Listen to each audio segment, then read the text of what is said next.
Picture a building 8 stories tall on Sixth Avenue, its iron facade done up in the kind of ornate stonework that says money so loudly you can almost hear it from across the street.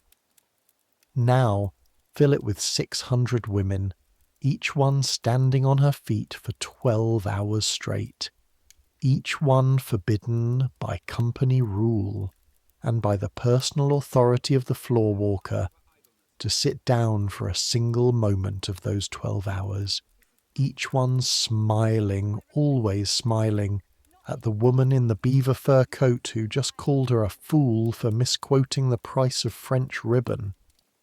Add the smell. Coal gas from the arc lamps they're installing on the upper floors, replacing the older gas fixtures that at least had the decency to smell like something you recognised. The faint chemical sweetness of bolts of new fabric being unwrapped from tissue paper in the morning. The sharp cold of October air coming through the service doors when deliveries arrive, and underneath all of it, persistent and undeniable, the smell of 600 women who've been standing and sweating and smiling since 8 o'clock this morning, and will not stop, cannot stop, until the closing bell rings at 8 tonight. That's the department store.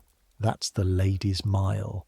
That stretch of 6th Avenue between 14th and 23rd Streets, where the grandest retail palaces in the United States stand shoulder to shoulder like they're daring each other to be more extravagant. That's New York City in 1884, a place where you could watch a woman spend $300 on a silk dinner gown and then eat a 15-cent lunch in a basement that smells of old grease and industrial lye soap. A city where you can ride the 6th Avenue elevated railway and look through the windows of brownstones on one side right into people's private parlours, their wallpaper and their houseplants and their family portraits, and on the other side look down into alleys where families of 8 live in rooms smaller than the department store's coat closet.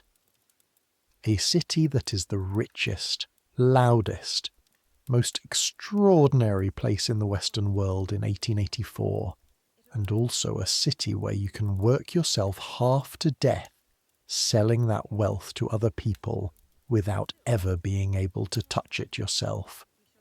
We're going back there tonight, not as shoppers pressing your nose against the plate glass windows on 6th Avenue, watching the displays of imported French gloves arranged on velvet like artifacts from a civilization better than your own. We're living it. One day, one woman, one of the tens of thousands of young women who poured into department store jobs in the 1880s because the alternatives were worse, and the store at least gave you the feeling, even the illusion, of being part of something magnificent. Everything she would have seen, felt, heard, smelled, and survived. So I make these history stories, and I genuinely have no idea whether you're listening, because the idea of standing on your feet for 12 hours in 1880s New York is soothing, or because you're the kind of person who wants to understand exactly how American commerce was built on the destruction of young women's feet and finds it a reasonable topic for fallen asleep to. Both are fine. Subscribe if you want. Get comfortable. Here we go. You're not quite asleep when the sound wakes you, because you've learned, over 6 months in the boarding house on West 17th Street, to sleep the way a cat sleeps, which is to say not entirely. The walls between rooms are thin enough that you've memorised the sleeping patterns of the 6 other women on your floor without ever meaning to. You know that Bridget from County Clare makes a small sound just before she wakes up, a kind of intake of breath, like she's preparing herself for something. You know that Vera, who sews piecework for a shirtwaist factory and keeps different hours than you do, comes in late and moves through the dark so carefully she barely disturbs the air. You know that the window at the end of the hall rattles when the wind comes from the northwest, and that this morning, in the dark of early October, the window is rattling. Mrs. Kowalski is moving around in the kitchen below. That's the sound that tells you the hour. When you hear her, it's before 5:30, because she starts her day early, and the sound of her in the kitchen carries up through the floorboards. When the other women start moving, when you hear the quiet rustling of getting dressed, the controlled patter of feet on bare wood, then it's already close to 6 and you're behind. This morning you have the kitchen sounds. You have maybe 3 minutes before the good wash basin is taken.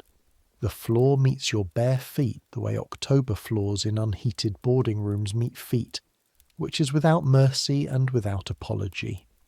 Bare boards, slightly rough, cold enough that the sensation travels up through your ankles and makes you pull air through your teeth. You find your stockings by feel, your hands knowing the position on the chair beside the bed without needing your eyes, because you laid everything out the night before. You always lay everything out the night before. The collar needs to be crisp, the cuffs need to be clean, the hair needs to be put up in a way that will survive 12 hours of leaning over counters and reaching for bolts of fabric and bending to retrieve things from the lower shelves without coming loose. You have a system. You've refined it over 6 months. In the first weeks, when you were still figuring out what was required, you lost 2 quarters from your weekly wage for small infractions of the appearance code. 2 quarters. That's a day and a half of lunch. You've not lost a quarter since July. The room is small. You knew it would be small when you took it, because you'd been in the city for 3 weeks by then, and you'd learned quickly what small meant in New York.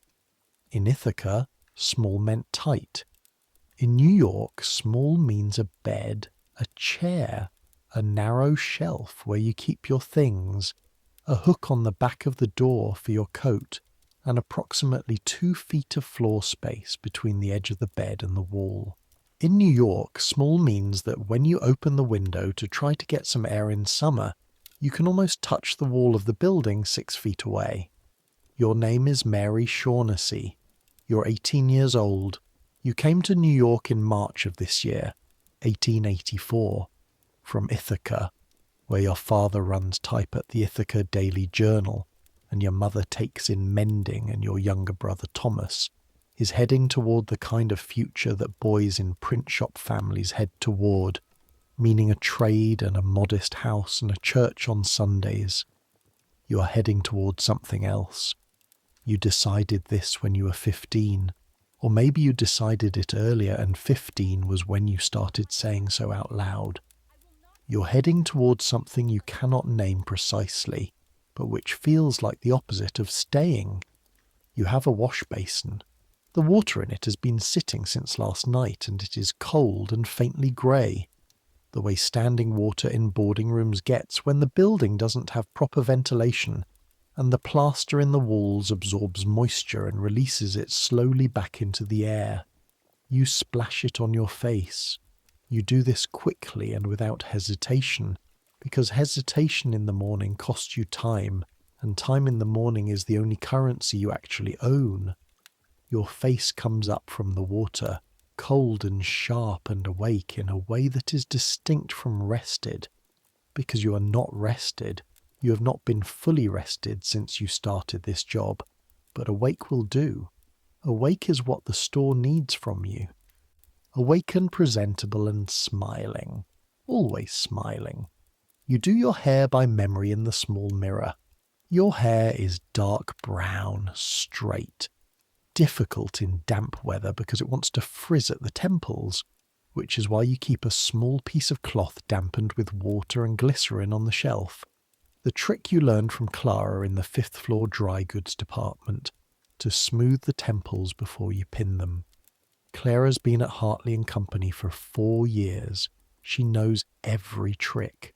She told you about the glycerin in your 3rd week, when you were still showing up with temples that defeated your best efforts, and she told you matter-of-factly the way someone who has already solved a problem tells the solution to someone who hasn't yet. No drama, no superiority. Just here is the thing that works. Clara is the reason you've lasted 6 months. Not because she held your hand, but because she was there when you needed to know something, and she told you the truth, which is rarer than it sounds. You put on your black dress. Every salesgirl in the women's departments of Hartley and Company wears black. This is company policy, and it is actually logical, because black does not show the smudges that fabric leaves on your hands and your skirt as you pull bolts off shelves. It does not show the slight dampness under the arms that comes from a full day of physical work in a heated building, and it presents a consistent professional appearance regardless of the girl wearing it, which means the customer notices the merchandise rather than the salesgirl, which is exactly what the store wants. You're meant to be invisible. You're meant to be a mechanism by which goods move from shelves to customers. The dress helps. You've come to feel a strange affection for the black dress. Not for this one specifically, which is slightly too short at the sleeve and has been mended at the right cuff twice already, but for the idea of the black dress. When you put it on, you become something more defined than Mary Shaughnessy from Ithaca. You become a salesgirl. There is a role.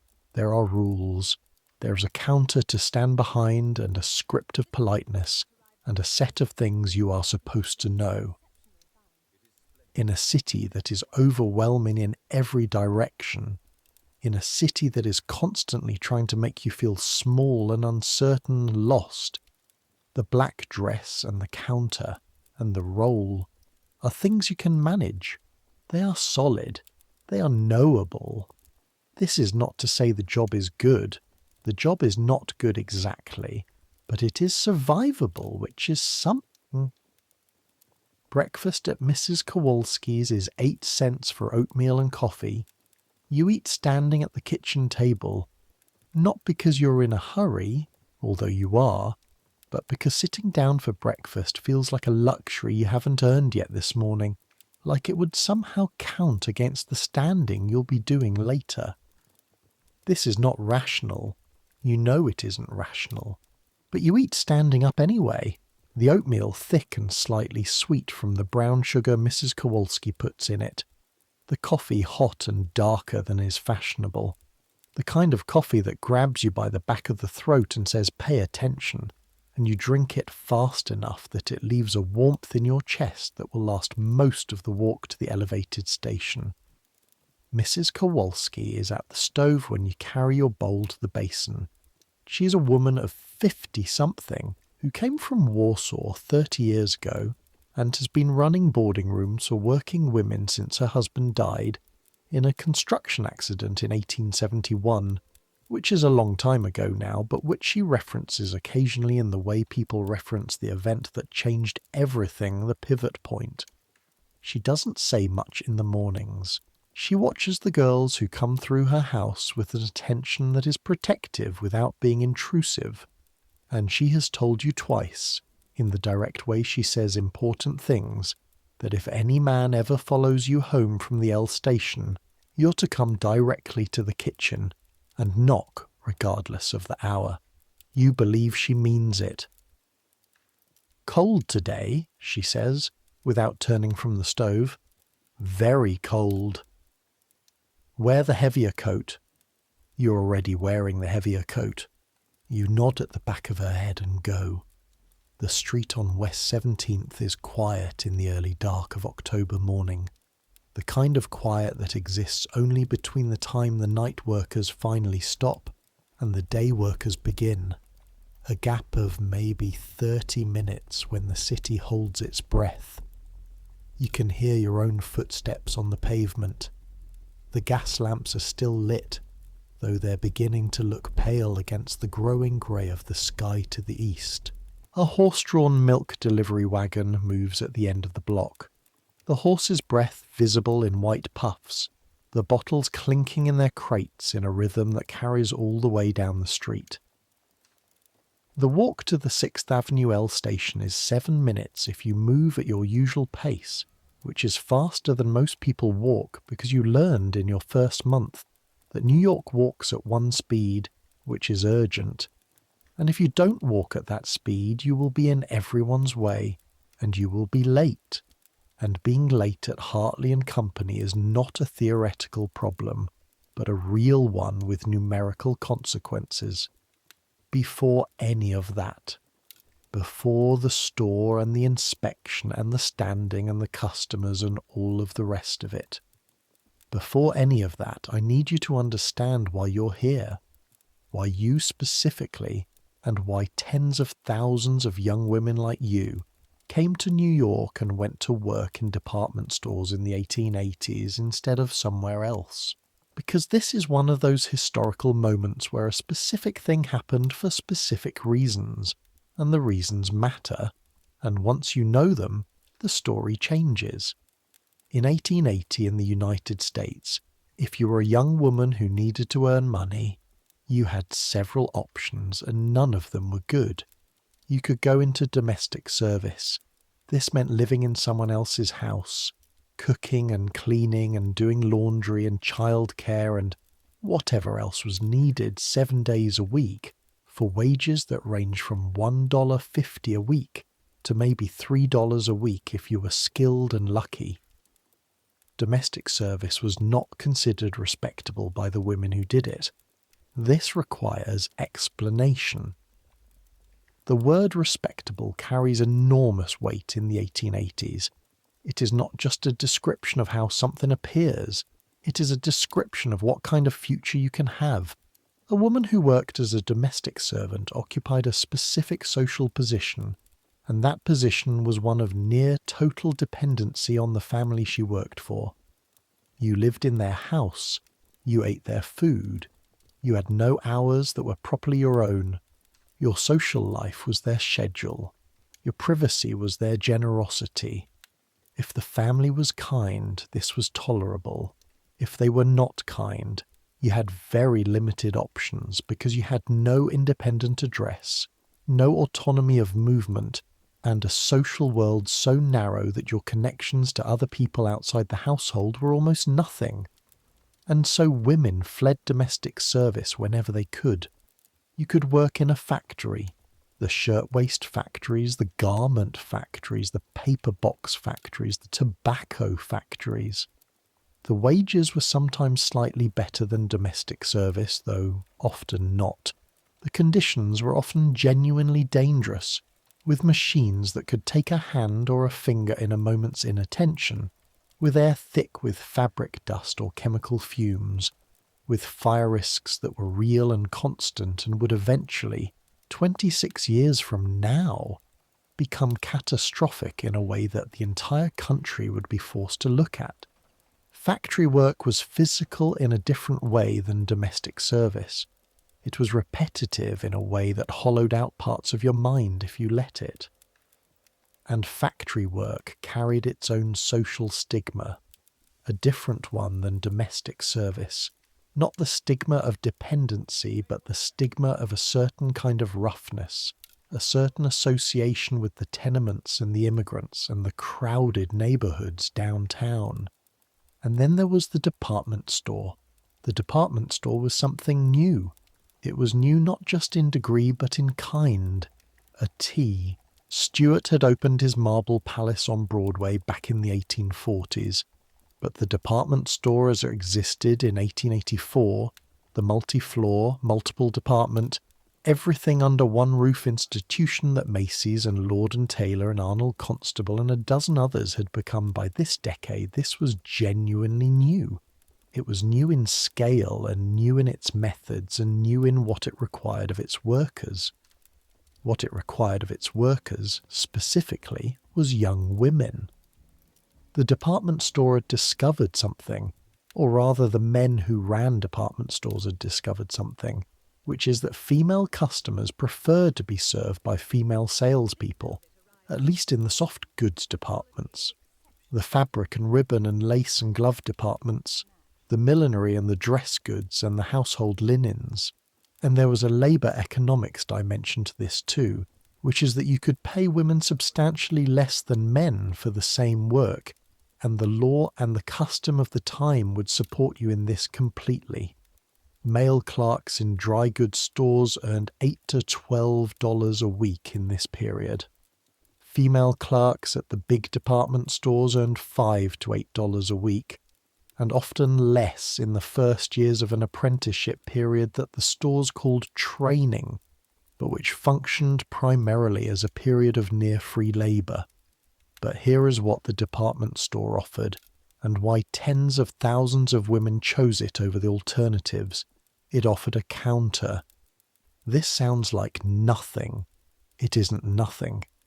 The counter meant that there was a physical barrier between you and the customer. You were not in someone else's house. You were not dependent on someone else's goodwill for a place to sleep tonight. You had a specific, defined role in a large institution, and the institution had rules, and as long as you followed the rules, your position was yours. You went home at 8. You had Sunday off. You had an address that was your own address, not your employer's address, not a tenement room you shared with your family, but a room you rented and paid for with your own wages, a room where you could close a door. The store was also beautiful. This seems trivial. It isn't trivial. A factory floor is not beautiful. A domestic servant's employer's house might be beautiful, but you're not living in it, you're cleaning it, and there is a profound difference between inhabiting beauty and servicing it. But the department store in 1884 is one of the most spectacular public spaces in the United States. The plate glass windows on Sixth Avenue are works of art in themselves.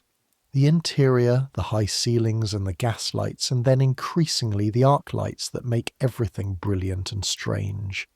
The bolts of fabric in colours that have been imported from Lyon and Manchester and Milan, the glass cases full of gloves and fans and small luxuries, the smell of good goods, new goods, goods that have travelled the world to arrive here. This is what you stand in the middle of, all day, every day. Some of the women who worked the department store counters spent their whole careers holding things they would never be able to afford to buy. Silk taffeta and Venetian lace, and imported French kid gloves and cashmere shawls. They handled these things every day with the professional care of experts, which they were, and they took home wages that would not have covered the cost of a single glove from the cases they tended. Some of them never got over this. Some of them found a way to live inside the contradiction. You've been doing this for 6 months and you're still working out which kind of person you are. The Sixth Avenue elevated station at 18th Street is reached by a staircase that rises directly from the street, steep and narrow, the iron handrails worn smooth and cold under your hand as you climb. The platform above is open to the air. In October, this means a wind that does something specific to your face, which is to take whatever the cold was doing down on the street and multiply it by the height. The platform has a small wooden shelter, but it's always full by the time you arrive, and you've learned not to fight for a place in it, to just stand at the platform edge and face the wind and wait. The L runs from downtown to uptown, rattling and shaking above the avenue, its iron trestle casting a pattern of shadows on the street below that the street has adapted to, the vendors setting up their carts in the bands of light between the shadows, the people on the pavement below moving in and out of the dark stripes in a way that looks, from up here, almost choreographed. The train arrives with the noise that is felt as much as heard. It is not the refined rumble of something well-oiled and efficient. It is a clanking, grinding, metallic conversation between several hundred tons of iron and the tracks they run on, and it arrives at the station releasing a cloud of steam and a smell of hot metal and coal smoke that closes over the platform like a brief weather event. The car is packed. Of course it is packed. The early morning trains are always packed.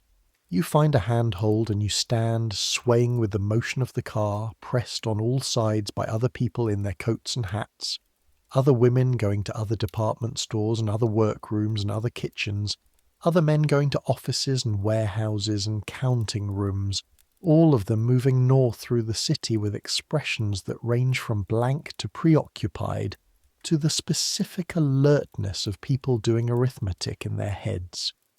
Through the car windows, if you can see through them and past the other passengers, you get the city at a height you don't normally occupy. Third-story windows sliding past, rooftops with water towers rising above them like sentinels.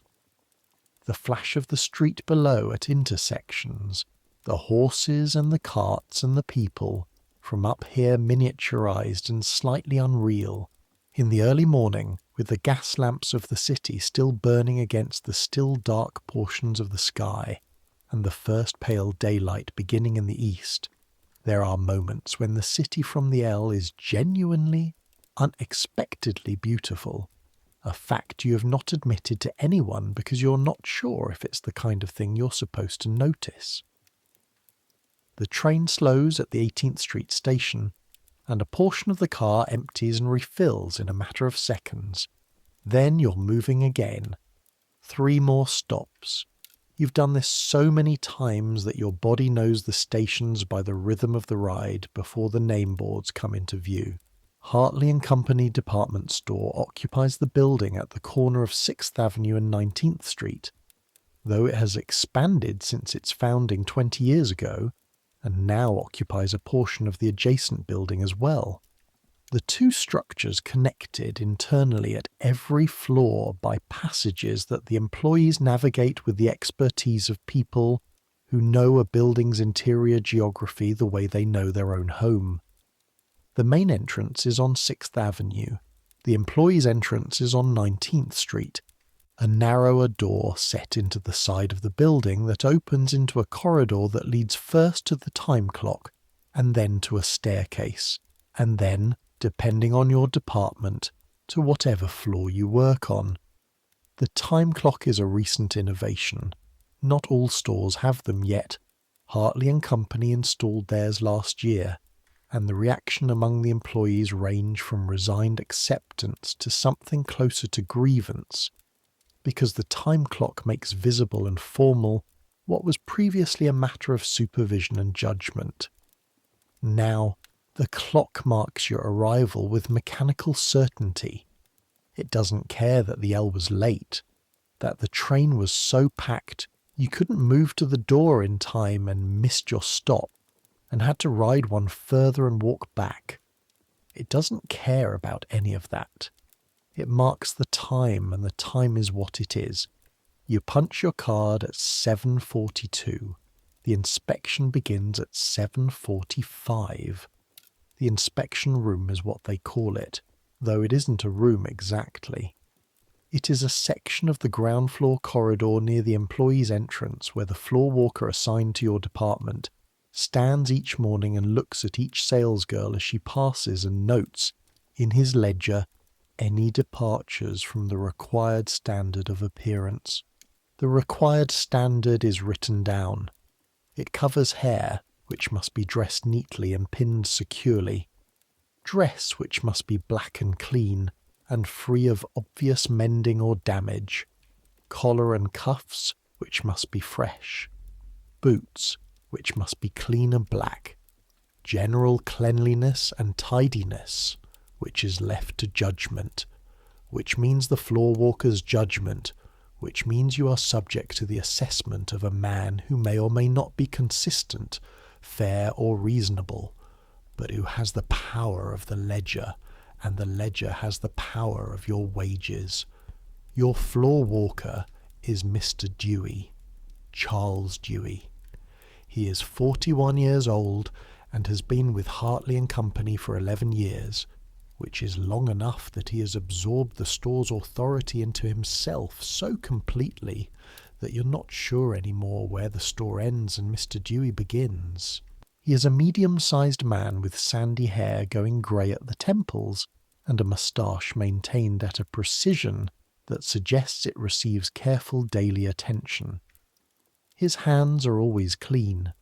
He walks the floor with a specific gait, unhurried but deliberate, a gait that communicates that he is always on his way to see something that requires his attention, though the something is almost always just the floor itself, the arrangement of goods, the positioning of the girls, the overall effect of the department as a theatre in which the merchandise is the performance and the sales girls are the stage hands. You're not supposed to be visible. You're supposed to make the goods visible.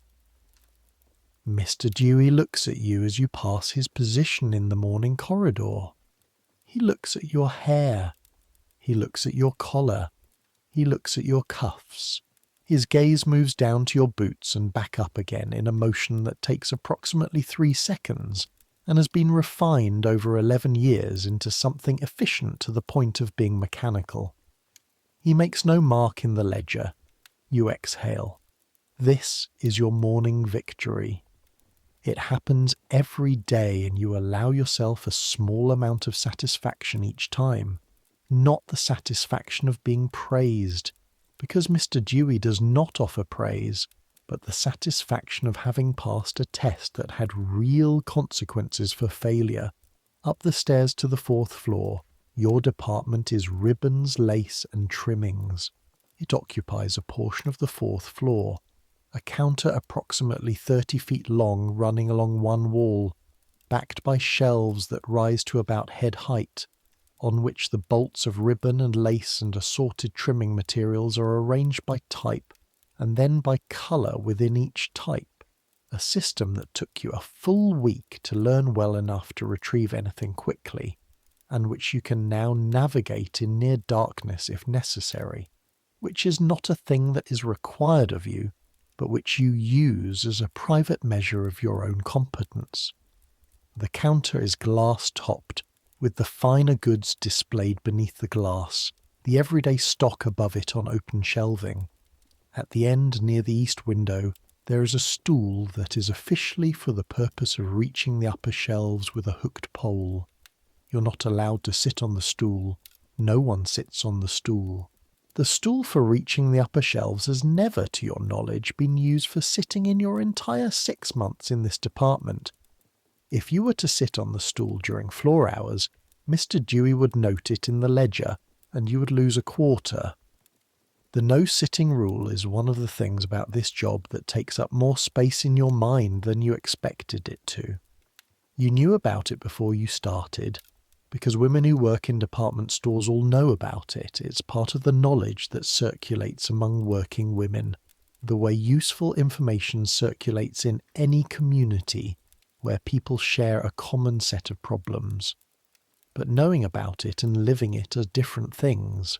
You stand from the time the floor opens at 8 in the morning until the final customer leaves and the floor closes at 8 in the evening.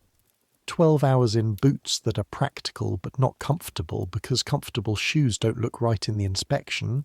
12 hours on a floor that's marble on the ground level and oak on the upper floors, both of which are unforgiving surfaces that transmit cold upward and hardness upward.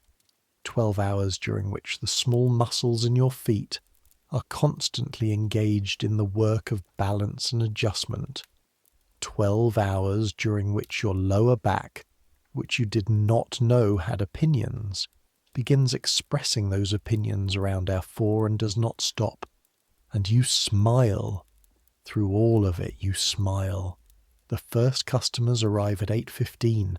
The store opens at 8, and there is always a period of perhaps 10 to 15 minutes before the first customers make it to the upper floors, time in which you can arrange and rearrange the stock, which is officially what you do during this time, though what you are actually doing is moving your body slightly, shifting your weight, allowing your spine to stretch in small ways that are not visible from a distance as anything other than the normal movements of a woman at her work, but which are actually a form of carefully managed relief. Clara is at the counter beside you. Your counters are separated by a gap of approximately 4 feet, enough that you can speak to each other in low voices without it carrying to the floor walker's position, but not so much that you are ever truly in separate spaces. Claire is 22. She's been at Hartley and Company since she was 17. Before this, she worked at her family's dry goods shop in Brooklyn, which is why she knew about the department store world before entering it, and why she has always had a practical clarity about the work that some of the other girls, the ones who came into it with any kind of romance about the beautiful store and the beautiful goods, have had to acquire more painfully. "It's going to be cold today," she says, not looking up from the ribbon she's straightening. Already is. Cold brings them in. She moves a bolt of cream grosgrain 2 inches to the left. They come in to get warm as much as they come in to buy. The ones who come in to get warm are harder. This is the kind of information Clara gives you, not abstract advice but operational knowledge. The ones who come in to get warm are harder because they feel guilty about not buying, and guilt makes people either apologetic or aggressive, and neither is pleasant to manage, but aggressive is worse, and cold weather customers tend toward aggressive because they are already uncomfortable before they even walk through the door. You file this information in the same mental space where you keep everything Clara has taught you. By 9 o'clock, the floor is properly busy. The customers on the 4th floor tend to be women, overwhelmingly, because the 4th floor is soft goods, trimmings, household linens, and these are the departments that serve the kind of household shopping that women do in 1884, which is to say almost all of it. They come in groups of 2 or 3, mother and daughter or sisters or friends, and they move through the departments with the specific kind of attention that you've learned to read, a browsing attention that isn't yet ready to be sold to, and a focused attention that means someone has an actual project in mind and knows approximately what they want. The woman at your counter at 9:12 has the focused attention.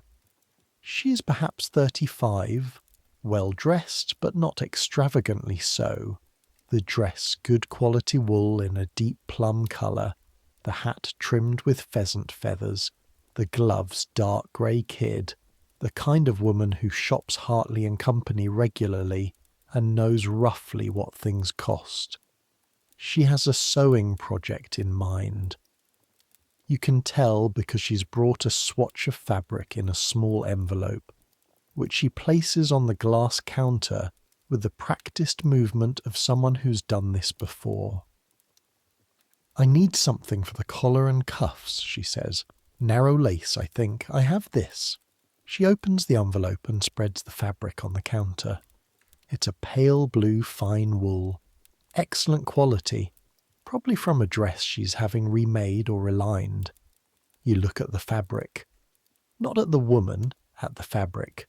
Because this is what she wants you to look at. This is what she brought for you to look at. And looking at it properly with full attention communicates something that matters to her, which is that you take her project seriously, which means she takes her project seriously, which means the time and money she's about to spend are worthwhile. The fabric is a light steel blue with a very subtle twill weave. The nap is soft. It's going to wash in a particular way. It's going to have a particular response to laundering that will affect what kind of trimming will hold its structure over time. You go to the shelves and pull 3 bolts without hesitation. You've handled enough stock that the selection is fast, almost physical. Your hands going to the right places while your mind is still building the sentence that will accompany the samples you're about to lay on the counter. This one is Venetian needle lace, very fine. It'll lie flat against the wool without adding bulk at the seam. You unroll a short length against the blue swatch. The ivory will warm the blue. You put it beside the swatch. This one is a Mechlin bobbin lace. Slightly more pattern. It'll be more visible, but it's softer and it'll move more. And this one is a cotton torsion, which is the most durable for cuffs, because cuffs take more wear than collars. The woman looks at all 3. She picks up the torchon and examines it between her fingers. The torchon looks heavy. It's denser than the needle lace, but it won't look heavy on the fabric because the colour's the same weight. It'll look intentional rather than applied. She considers this. She picks up the needle lace again. What does this run? 48 cents a yard for the needle lace. The torchon is 32 cents. The mechlin is 55. She sets the mechlin down immediately. The price did it. That's fine. 55 cents is the real price. And she knows it, and she's made a reasonable decision.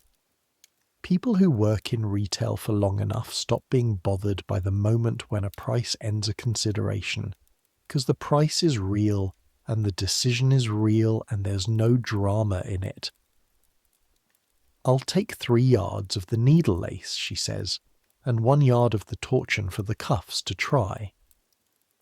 You measure and cut with the large scissors that hang on the hook at your end of the counter, the scissors that are heavy enough that after 12 hours your right hand has a persistent ache in the web between thumb and forefinger.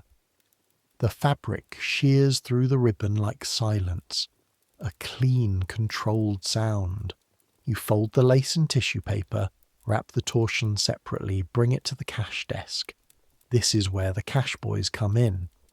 In a big department store in 1884, you do not, as a salesgirl, handle the money.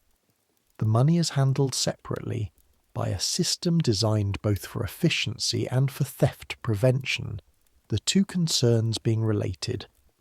The cash boys are boys, literally, young boys ranging from maybe 12 to 16, who run the transaction from the sales counter to the cashier's desk and back again. You give them the bill you've written out for the purchase. They take it to the cashier. The cashier makes change and gives it back to the boy. The boy brings the change back to you and to the customer. The cash boy assigned to your section of the floor today is named Eddie. He is 13.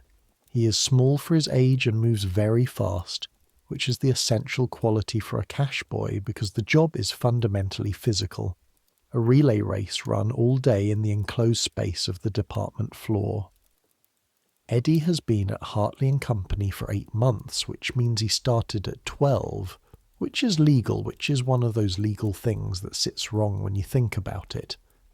He runs the transaction for the needle lace and torchon and is back in 90 seconds with the change and the receipt. The woman takes her package and her change and says thank you and moves toward the staircase. You watch her go. Not because there is anything to see, but because watching a completed transaction is one of the small satisfactions of the job, the small closed loop of it. Someone arrived with a need. You addressed the need. The exchange happened. The circle closes. This is the thing that is actually interesting about selling, and the thing that took you longer than it should have to identify.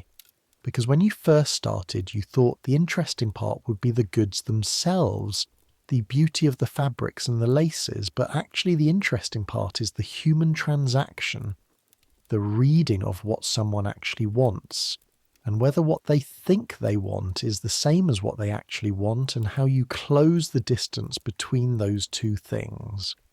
Clara noticed you watching the woman leave and says nothing, but there's a small quality of approval in her silence that you've learned to read.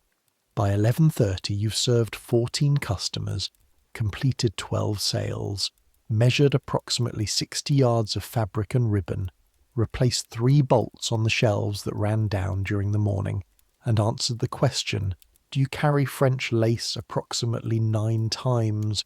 To which the answer is yes, and also yes. And also it depends what you mean by French, because there are several kinds, and they are not the same price.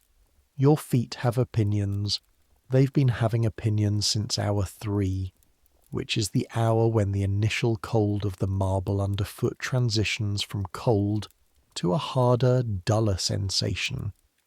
The sensation of a surface that is not going to accommodate you no matter how long you stand on it. You have learned not to fight this sensation, because fighting it means tensing, and tensing makes it worse. You let your weight distribute. Shift slightly at intervals that look natural. Allow yourself the small relief of pressing one foot more firmly than the other for a moment, and then reversing. These are adjustments measured in fractions of an inch, in ounces of pressure. But they are the difference between being functional at hour 12 and not being functional at hour 12. You know women who didn't figure this out in time and who left the job, or had to be carried off the floor in extreme cases, their feet or their backs giving out completely. You figured it out. Mostly. The lunch period is 30 minutes. It begins at noon and ends at 12:30, and the timing is staggered by department so that the floor is never entirely empty of salesgirls at the same time. You go down to the employees' dining room in the basement. The employees' dining room is not called the dining room by the people who eat in it. It's called the basement, or more specifically the lower depths, or more specifically than that various things that are not polite. It is a low-ceilinged room beneath the ground floor, accessed by a separate staircase from the back of the building, lit by gas fixtures that are older than the ones upstairs, and that produce a yellowish light which makes everything look slightly unwell. The tables are long and plain. The benches have no backs. The food is cooked somewhere nearby, in a kitchen you've never seen, and brought out in large containers by women who also work for the store and who are not salesgirls but who occupy a different and arguably worse category of employment.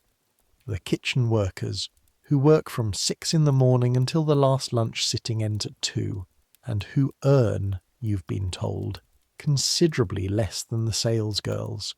Today the food is beef stew. You know it's beef because there are recognizable pieces of meat in the grey-brown liquid, though the meat has been cooked long enough that identifying its original form requires some faith. There are potatoes. There is bread, a thick slice of white bread that is fresh enough to still be soft. There is a cup of tea. This costs 8 cents if you have the board arrangement, which you do, which means 8 cents comes out of your wage automatically, and you get lunch 5 days a week whether you eat it or not. The stew is hot. In October this is sufficient recommendation. You eat it fast, not because it's good, but because you have 27 minutes now, and then you have to be back upstairs, and because eating quickly is another thing you've adapted to without noticing. The way you've adapted to standing and to the cold floor and to the perpetual smile. Your body has reorganized itself around the requirements of this job, and the reorganization is now so complete that you're not sure you remember how you used to eat in Ithaca, at a table, slowly, with your family, with time. You probably ate slowly. That seems correct. Clara sits across from you and is doing what Clara usually does at lunch, which is not eating but reading. She has a small book from the library on 18th Street, something about natural history. She's going through a period of interest in natural history, and she reads with the focused attention she brings to everything. The book propped against her bread plate, turning pages with her left hand, eating with her right. She doesn't look up when you sit down. This is not rudeness. It is the compression of the lunch hour into its component functions, eating and reading, 2 things simultaneously, because there is no other time. How's the morning? She says to the book. Good enough, brisk for November. October. October, yes. You stir the stew. The Venetian needle lace is going fast. We'll need to reorder by Thursday. Tell Mr. Dewey before 2, or he won't process it until Friday. You knew this. You remind yourself that you knew this. Beside you, Agnes from Household Linens sits down with her tray, and a sound that is specifically the sound of someone whose feet hurt, beyond their ability to keep that fact entirely interior. Agnes is 24, and has been at the store for 3 years and carries herself with the authority of experience, which includes the authority to comment on things that younger employees are still learning to observe quietly. "Dewey's in a mood," she says, by way of greeting. "What kind?" "The kind where someone said something to someone at the managers' meeting this morning, and now he's walking the floor like he's looking for something to correct." She picks up her fork. "So if you have anything that's slightly wrong, fix it before he gets to your counter. Everything's straight." "Good. This is information. You file it." Agnes eats with the same efficiency as Clara reads, consuming the stew in a way that is more practical than sensory, refueling rather than experiencing. The three of you sit in the low-ceilinged basement with the yellowish light and the smell of institutional cooking and the sound of 50 other women doing the same thing at the other tables, and the 30 minutes ticks down. At 12:28 you carry your tray to the collection area and go up the stairs. The afternoon runs differently from the morning. The morning has a clarity to it, a freshness that is partly physical, the body not yet fully committed to its fatigue, and partly atmospheric. The store in the early hours having a quality of possibility, of the day's commerce not yet decided. The afternoon is heavier. The light through the upper windows changes quality as the sun moves behind the buildings across the avenue. The customers in the afternoon are different people, or the same people in a different mood. The decisive morning shoppers replaced by the browsers and the uncertain. The women who come in because they want to buy something but haven't decided what, which is the hardest kind of customer to serve because you cannot give them what they want, because they don't know what they want and your job is to help them find it without making them feel managed. At 2:15, a woman comes to your counter with the specific energy of someone who is unhappy before she even arrives. You can read this from a distance. It's in the set of the shoulders, the way she's walking slightly too fast, and in the expression, which is not angry exactly, but poised toward anger, ready to tip. She's perhaps 45, well dressed, with a large hat that is slightly too elaborate for a shopping trip, which tells you something, though you're not sure what.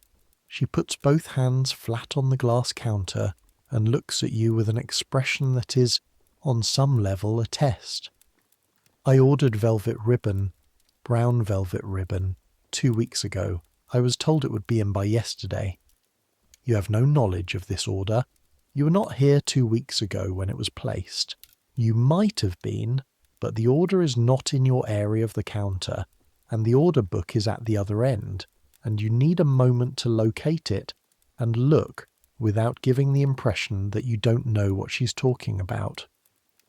"Let me find that for you immediately," you say, and the key word is immediately, which is a word that communicates that the thing she wants is the first priority, not the only thing you're managing, not something you'll get to eventually. The first thing, the thing happening right now. You walk to the order book with the smooth urgency of someone who's not hurrying, but is not wasting time either. The distinction matters. Hurrying looks like panic. Not hurrying looks like indifference. The speed you're aiming for is somewhere between these, a controlled purposefulness that says the customer's concern is serious and being addressed efficiently. The order is there, brown velvet ribbon, 5/8 inch wide, French manufacture, 10 yards, ordered by a Mrs. Eleanor Whitmore, 14th of October. The ribbon is not in.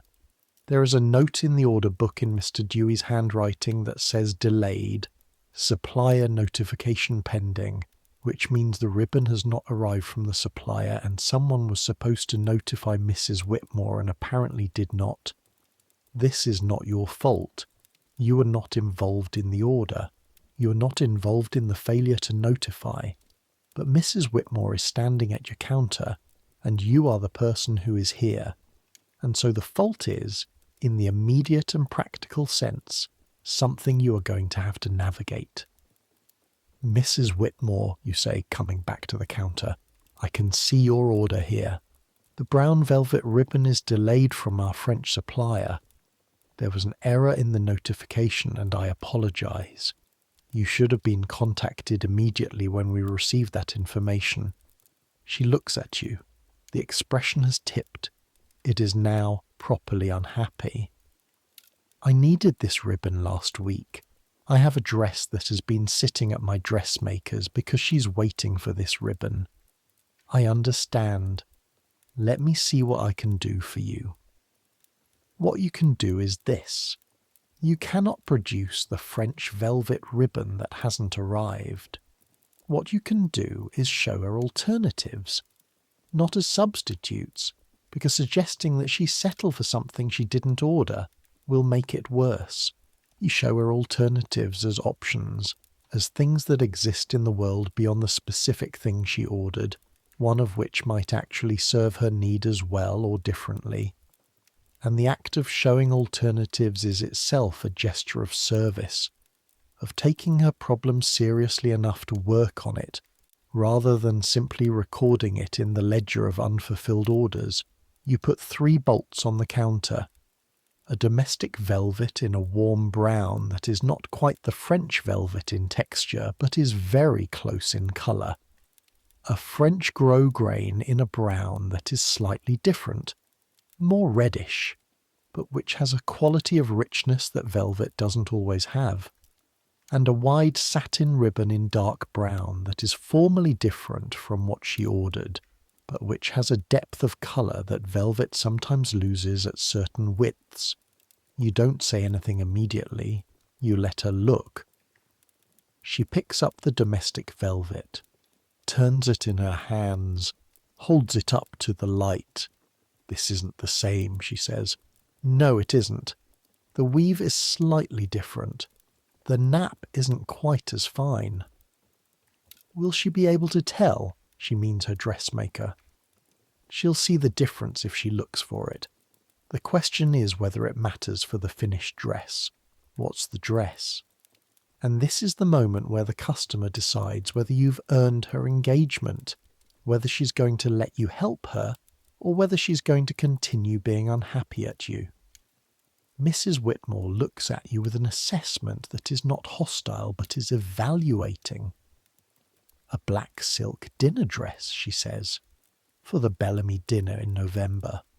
The brown ribbon is for a detail at the waistline." At the waistline, which means it will be seen close up, which means the grosgrain is out, too different in texture. The satin might actually work better than the velvet for a detail at the waistline of a black silk dinner dress, because satin has a different reflective quality under evening gas and electric light, a different kind of richness. You say this carefully, not as a sales argument but as information. She holds the satin up. She looks at it for a long time. "Leave the original order in," she says, "but I'll take 8 yards of the satin today to take to Madame Laurent. If the satin doesn't work, I'll wait for the velvet. But I can't keep waiting to find out." This is reasonable. This is actually a good outcome from what started as a complaint. You write up the satin sale and feel the small satisfaction again, that closed loop. After she leaves, you notice Mr. Dewey has been watching from his position near the staircase, not watching you specifically, watching the floor as he always is, but you were in his view. He says nothing, he writes nothing in the ledger, he moves away. Fine, good, fine. The afternoon passes in the rhythm of customers. Some of them are easy, they know what they want, and your job is simply to be accurate and efficient and give them what they came for. Some of them are difficult in the way Mrs. Whitmore was difficult, coming in with frustration already built up and needing it addressed rather than the merchandise. Some of them are difficult in a different way, which is the way of people who have not decided what they want and who use you as a sounding board for a decision that has nothing to do with ribbon or lace, and everything to do with some other problem in their lives. These are the ones Clara calls the talkers. You've learned to give the talkers exactly enough attention to make them feel heard, without giving them so much that they take root at your counter for an hour. Because an hour is a third of your entire floor time, and Hartley and Company is not paying you to do the emotional work of managing its customers' private anxieties, which is what the talkers actually need, though they come to the ribbon counter because coming to the ribbon counter is something they know how to do. At 4:15, something happens that changes the quality of the afternoon entirely. Maggie Sullivan works the counter in gloves and small leather goods, which is on the same floor, toward the windows that face onto the avenue. Maggie is 20. She came to Hartley and Company 6 months before you did, almost a year ago, from a family in the Five Points neighbourhood who moved up to the West 20s after her father got a better position at a printing press. Maggie is small and quick and has red hair that is always perfectly pinned and a laugh that starts unexpectedly and ends just as suddenly, and which you have learned to take as an accurate barometer of the actual quality of a day. Because Maggie laughs when things are actually funny and not when things are merely supposed to be funny, which is rarer than it should be. At 4:15, you hear Mr. Dewey's voice at a volume he does not normally use on the floor, not shouting, not yet, but at a pitch and in a direction. You can hear the direction that is pointed toward the gloves counter. You don't look up. You finish the transaction you're in, a sale of cream satin ribbon to a woman buying it for a wedding gift, and you keep your eyes on what you're doing because looking at whatever is happening at the gloves counter is not your job and will not help whoever it's happening to. But you are listening. Everyone on the floor is listening. The inventory count this morning shows 12 in the case, Mr. Dewey says. The inventory count this evening will show 11. Would you like to explain that? Maggie's voice, steady, lower than his. I sold a pair of the pearl button kid gloves at 2 this afternoon. 7.5 mauve. I wrote up the transaction. The cash boy took the bill. The inventory is short by 1. Then the inventory was wrong this morning. A silence that is worse than the words. Are you telling me, Mr. Dewey says, that the inventory was incorrectly taken this morning? I'm telling you I sold 1 pair of gloves at 2 o'clock this afternoon, and I have the transaction record and the cash boy who took the bill to confirm it. Another silence. I'll need to speak with you after closing, he says. His voice returns to its normal register. His footsteps move away from the gloves counter. The floor resumes. The ambient noise level of the department, which had dropped almost imperceptibly in the way ambient noise drops when people are collectively paying attention to something other than what they're supposed to be paying attention to, comes back up to its normal level. Customers move and pause and examine goods and ask questions, and the whole machinery of the afternoon continues. You don't look at Maggie until 20 minutes later, when you have an excuse to walk past the gloves counter to the stock room for a replacement bolt of ribbon. As you pass, you catch her eye for a half-second.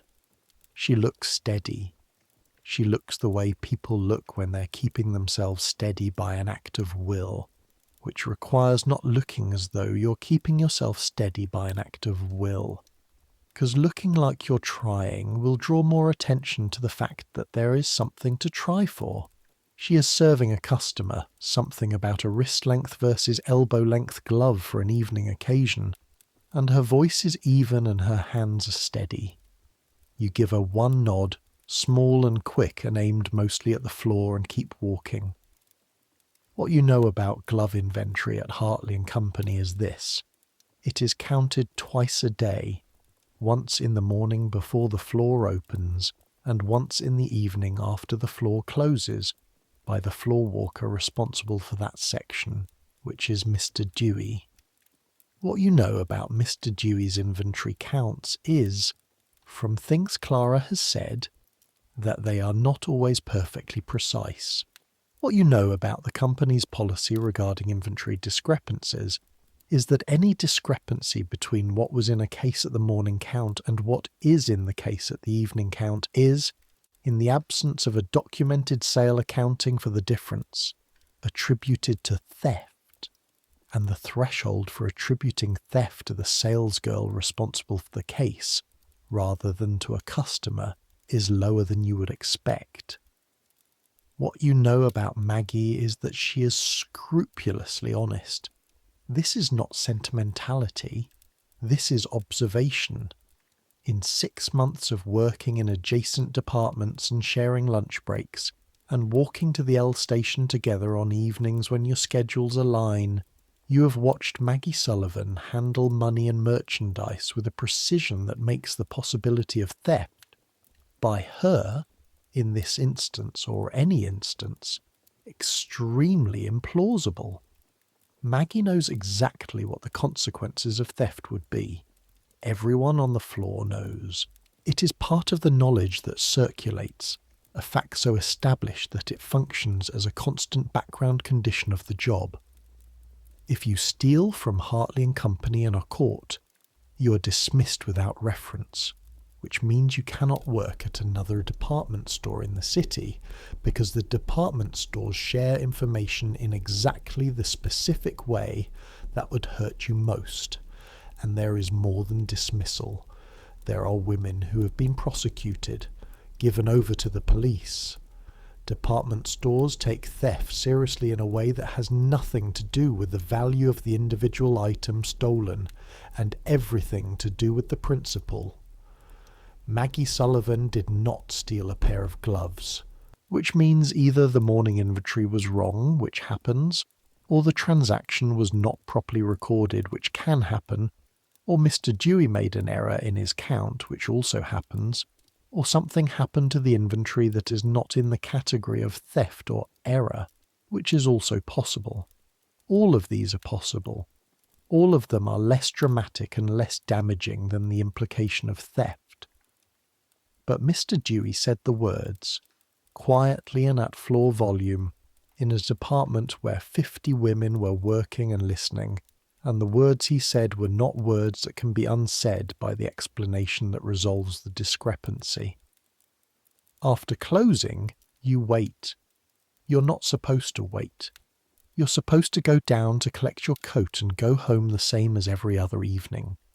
You wait anyway, near the staircase, pretending to check a notation in the small book you carry for keeping track of reorder needs, and you listen to the conversation from the direction of the gloves counter. The conversation lasts 8 minutes. You count them. What you hear approximately at floor volume on a mostly empty floor at 8:20 in the evening. Mr. Dewey repeating his assertion about the inventory. Maggie repeating her assertion about the transaction. Mr. Dewey asking her to explain why the cash boy's records don't match. Maggie saying something you can't quite hear. Mr. Dewey saying something about how this is the second time a count hasn't aligned in her department. The second time. You didn't know about a first time. What happens next? The conversation ends without resolution. Maggie comes down the staircase carrying her coat, her face arranged carefully, her pace even. She sees you at the bottom of the stairs, and for a moment something flickers in her expression that is not the steadiness of the floor. "It'll be fine," she says. "I know it will." She nods. She puts on her coat. "Second time he's done this," she says, not loud. "I think he counts wrong, or he marks it wrong. The first time it turned out a transaction had been put in the wrong column in the book. It sorted itself out. Will this sort itself out? Probably." She buttons her coat. "Probably yes." "Did anyone else see the transaction this afternoon?" "Agnes walked past when I was writing up the bill." Agnes from Household Linens. Agnes who noticed things, who could be relied on to remember things she noticed. Tell her that tonight, you say. Don't wait until morning. Maggie looks at you. Something in her expression shifts again, moves towards something that is not quite gratitude, but is adjacent to it. Right, she says. You walk out into the evening together. The evening streets outside Hartley and Company on 19th Street are a different city than the morning streets. The same geography, the same buildings, but the light is different. The gas light and the new electric arc lights on Sixth Avenue, creating pools of brilliance and shadow, and the people are different. The daytime workers replaced by a mixture of evening crowds, going to the theatres and restaurants and concert halls, and the people who are always on the streets, the ones without destination, who are navigating the night on different terms than you are. The cold is a fact now, real October cold, the kind that has given up on pretending to be September. Your breath is visible. The pavement is hard and slightly damp from afternoon humidity that has frozen in the gutters. Your feet are telling you a story about the day. It's a detailed story, told in a vocabulary of ache and pressure, and a particular soreness at the ball of the right foot that has been building since about hour 8, and which will need warm water and approximately 9 hours of horizontal rest to address. 9 hours of rest that you do not have because Mrs. Kowalski's boarding house has a curfew at 10, and it is now 8:35 and you're not going straight home. Clara is already ahead of you on the pavement.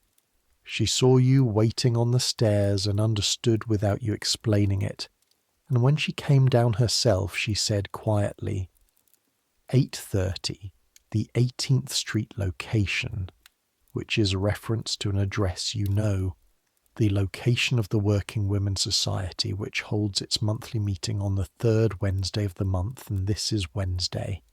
The Working Women's Society is not a union. It is important to be clear about this, both historically and practically, because calling it a union in 1884 means something specific and dangerous, means the kind of organisation that the store management would respond to with immediate dismissal of anyone connected to it. The Working Women's Society is, officially, an organisation for the social improvement and mutual aid of working women in the city of New York, which is true and is also a description that leaves room for everything the organisation actually does, which includes documenting the conditions in which women work, advocating for legislation, specifically the bill that would require chairs behind the counters of retail stores, a bill that has been introduced in the state legislature and killed twice, and providing a space where women who work in department stores and factories and workshops can talk about what is actually happening to them without the management being in the room. The meeting room is on the second floor of a building on 18th Street, reached by an interior staircase that smells of the boot-black shop on the ground floor. The room is furnished with chairs in rows, a small platform at the front, and a table near the door where a woman named Mrs. Henderson, who runs the society, sits with a ledger and a tin box for the small membership dues. There are perhaps 40 women in the room when you arrive. You've been to 4 of these meetings since Clara first told you about them in July, and each time the crowd is slightly different. Women coming from different stores and different shifts and different circumstances, some of them regulars who recognize each other and speak easily, some of them first-timers who sit near the back with the specific alertness of people who aren't sure if they should be here but couldn't stay away. Maggie is not here tonight. You didn't expect her to be. She'll go home and talk to Agnes and then she'll sleep, or try to sleep, and tomorrow it will either be resolved or it won't. Mrs. Henderson is a woman of 50 or so with grey hair and the kind of direct, steady presence that comes from 20 years of navigating systems that were not designed with her in mind. She ran a factory workers' mutual aid society before this, and she brings to the Working Women's Society both the experience and the specific lack of illusion that comes from having watched previous efforts fail. She calls the meeting to order with a small tap on the table rather than a gavel, which is typical of her, a gesture that says this is a meeting, but we are not performing the theatre of a meeting. We're actually here to talk about things. The first item is the bill, the chairs bill as people in the room call it, chairs behind counters, the basic, simple, biologically obvious proposition that a woman who stands on her feet for 12 hours a day should be permitted to sit down for a moment when she's not actively serving a customer. A woman named Ruth, who works at a dry goods store on 14th Street, has spoken to the assemblyman who introduced the previous version of the bill. He'll try again in the next session. He believes he has more support this time. The opposition comes from the retail trade associations, who have argued before the legislature that permitting chairs behind counters would reduce the efficiency and attentiveness of salesgirls, would give the impression of a store in which the employees were idle, would, in short, hurt business. Someone in the room laughs at this. It's not a happy laugh. They said it would hurt business, Ruth says, and when they were asked to produce evidence of this, they said the evidence was self-evident, which is what people say when they don't have evidence. This produces a more genuine response from the room. You've heard arguments against the chairs bill in other contexts, from floor walkers and from store management and from the industry associations, and what all of them share is this quality of self-evidence, the quality of something that is supposed to go without saying, the thing that everyone knows, that sitting is idleness and idleness is bad and therefore sitting is bad and therefore the women who want to sit are asking to be bad at their jobs.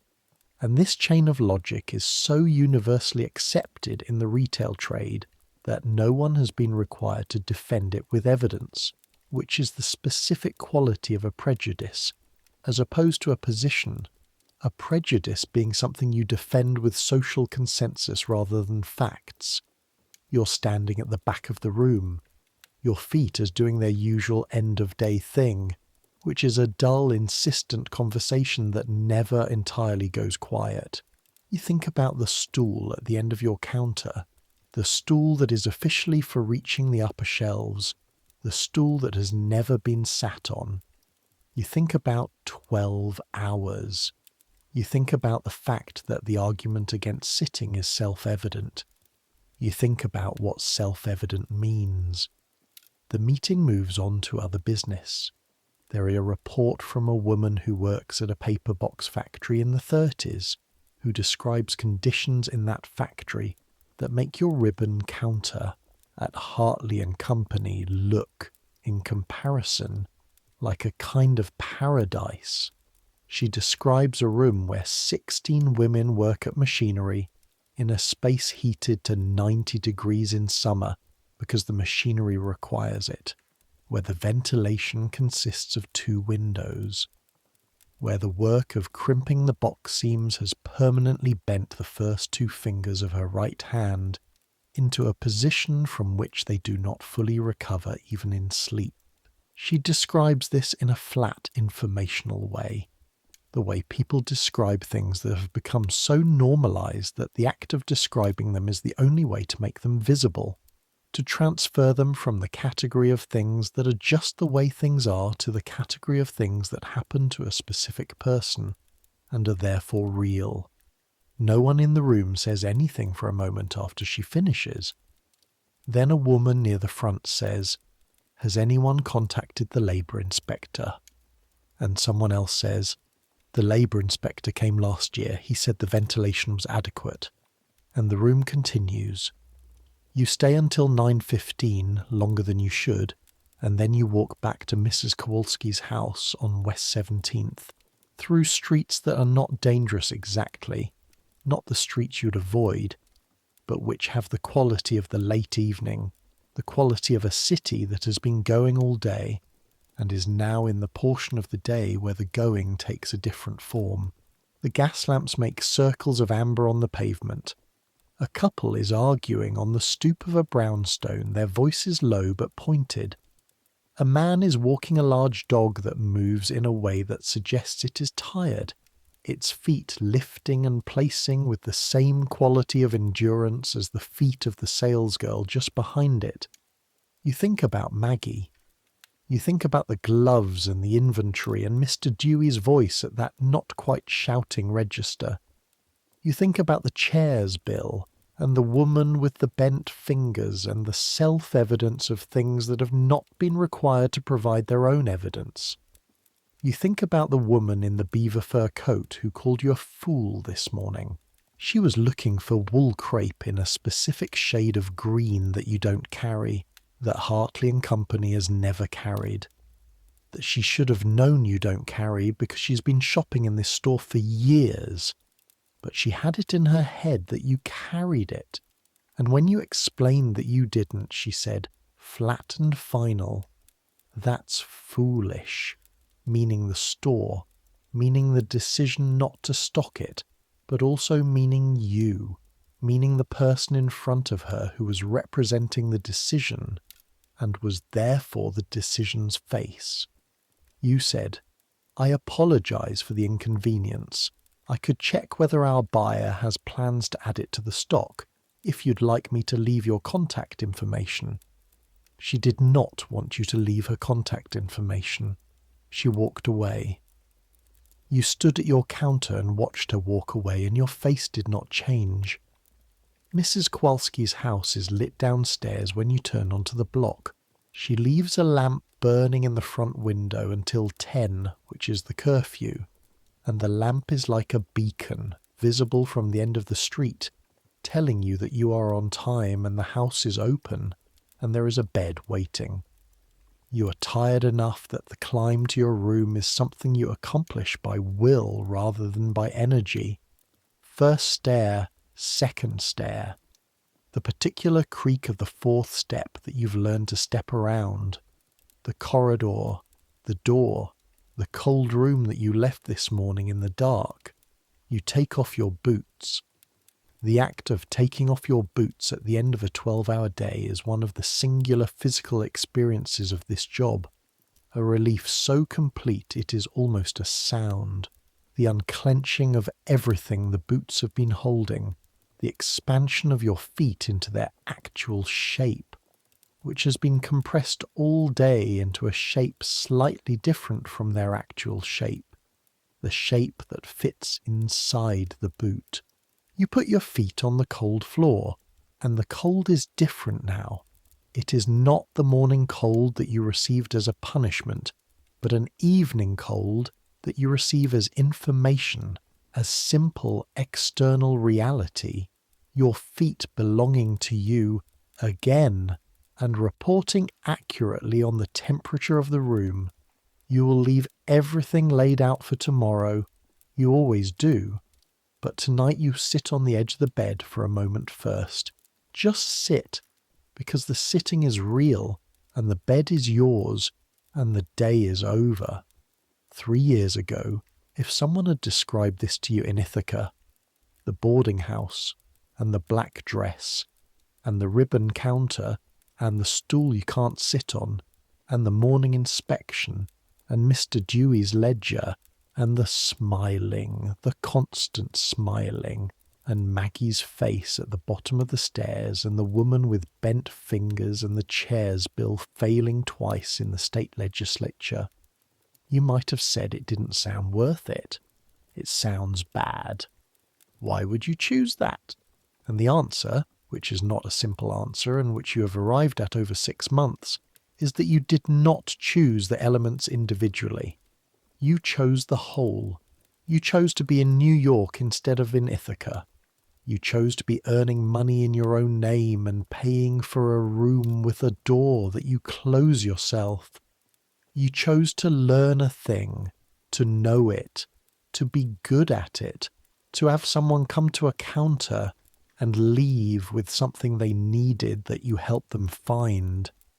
You chose the hard version of a future instead of the comfortable version of a past. This is not a perfect bargain. You know it isn't a perfect bargain. The chairs bill hasn't passed. The store will take a quarter of your wage for a wrinkled cuff. A floor walker can imply that you stole a pair of gloves in front of 50 women, and the record of that implication will exist in the air of the department, long after the inventory discrepancy is resolved. But the resolution will come, the morning will come, and when it comes, you'll put on the black dress and go downstairs and eat Mrs. Kowalski's oatmeal standing at the kitchen table and walk to the L station in the cold, and it will be another day in 1884 in the city of New York, and the city will ask as much of you as it asks today, and you will give it what it asks, because this is what you came here for, not the beautiful things you can't afford, and not the instructions about how to behave, and not the floor walker with his ledger, but this, the city itself, the weight of it, the fact of it, the way it is entirely indifferent to you and completely dependent on the work of people exactly like you, and the strange dignity, not the dignity they give you, but the dignity you find for yourself in the small completions, the transaction that closes, the customer who finds what she came for, the inventory that resolves itself when someone looks at it honestly. You lie down. Above you, the ceiling of your room in Mrs. Kowalski's boarding house is 8 feet up and slightly water-stained in one corner, and you've looked at it enough times that you know exactly where the stain is and what it looks like, which is nothing in particular, just the random shape that water makes when it finds a path through plaster. The sounds of the house settle around you. Vera coming in from the late shift, her careful feet in the corridor. The street outside diminished but not silent. The particular quality of a city that never entirely stops, but which, at this hour, has quieted enough that you can hear the individual elements. A carriage on Fifth Avenue 2 blocks east. A dog. Someone's window going up. You think about what you saw today. You think about Mrs. Whitmore and the brown velvet ribbon that hasn't arrived, and the way the frustration in her shoulders loosened slightly when she saw that you were actually going to try to help her. Not just note the complaint, but work on it. You think about Eddie running transactions between your counter and the cashier's desk. 13 years old and already one of the fastest cash boys on the 4th floor. His feet more efficient in those small indoor miles than almost anyone else you've watched. You think about the Venetian needle lace against the steel blue wool, and the way the ivory warmed the blue, which is true, which you told her because it was true and because it was useful. You think about Clara at lunch reading about natural history with her oatmeal, the complete practical allocation of 30 minutes. You think about the woman with the bent fingers, the room heated to 90 degrees, the 2 windows. You think about the chairs bill and about self-evidence and about the things that are supposed to go without saying. You think about Maggie at the bottom of the stairs, her coat buttoned, saying it'll be fine. The cold of the room is a settled fact now, something you've stopped noticing, your body having made its arrangement with it.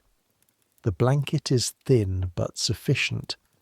Sufficient is a word you've been using more since you came to New York.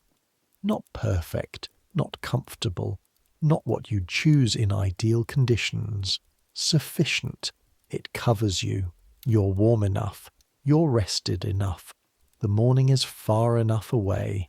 The city outside does something that it does only at this hour, which is to produce a silence that is not actually silence, but which is quiet enough that you can hear it as such.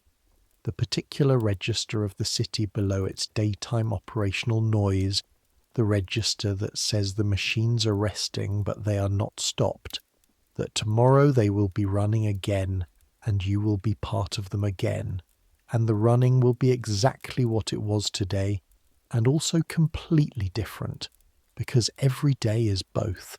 You close your eyes, the ceiling disappears, the room is just air and cold and the weight of the blanket and the sounds of the house settling. Your feet are released, your back is horizontal, your hands, which have been busy since 6 this morning, are still. That's enough. Tomorrow you'll find out about Maggie. Tomorrow Mrs. Kowalski's kitchen sounds will tell you the time. Tomorrow the L will come into the station releasing its cloud of steam and coal smell, and you'll grip the handrail and sway north through the city. But that's tomorrow. This is sleep. Let it come. The week passes the way weeks do when you're inside them, which is to say quickly in retrospect, and at a pace that varies considerably from hour to hour in the living of it. The inventory discrepancy at the gloves counter is resolved on Thursday morning, when Mr. Dewey reviews the cash boy records from Wednesday afternoon and finds that the transaction Maggie wrote up at 2 o'clock was logged under the wrong account number, a clerical error made by the cashier, not by Maggie, and that the number of gloves in the case is consistent with one pair having been properly sold. Mr. Dewey tells Maggie this in the inspection corridor Thursday morning briefly, without apology, which is not the same as without acknowledgement, because the fact of telling her constitutes a kind of acknowledgement even without the word sorry attached to it. Maggie comes upstairs and tells you and Clara at the counter, and there is a quality of relief in all three of you that is slightly larger than the situation technically warrants, which tells you something about how much space the situation was occupying in the back of your mind even when you weren't actively thinking about it. Agnes confirmed that she saw the transaction. Agnes has a memory like a ledger, precise and unsentimental, and her confirmation was apparently the thing that settled it. Agnes, Maggie says, is worth 10 Mr. Deweys. This is said at a volume calibrated to be heard by the three of you, and not the floor walker currently on the other side of the department. Life on the counter resumes its rhythm. October becomes November. The change between these months in New York is felt before it is seen. The air gets a quality that is not just cold but dense, a heaviness that makes the coat necessary rather than advisable. The horse-drawn delivery wagons appear with their drivers in heavier coats, their breath and the horse's breath both visible in the morning air, the animals' hooves striking the pavement with a sharper sound in the colder air, a crisper percussion than the softer thud of summer. The leaves in Madison Square Park, which you can see from the L on the way to work, turn in 1 week from the muted brown of late October into something more deliberate, more orange, and then almost immediately the wind strips them and the branches are bare against the grey sky. The store changes in November. The buying patterns change. The customers who in September and October were shopping for themselves begin shopping for other people, which is a different kind of transaction. A woman shopping for herself has a reasonably accurate model of what she wants. A woman shopping for someone else is navigating their imagined preferences, which are often a projection of her own preferences with someone else's name on them.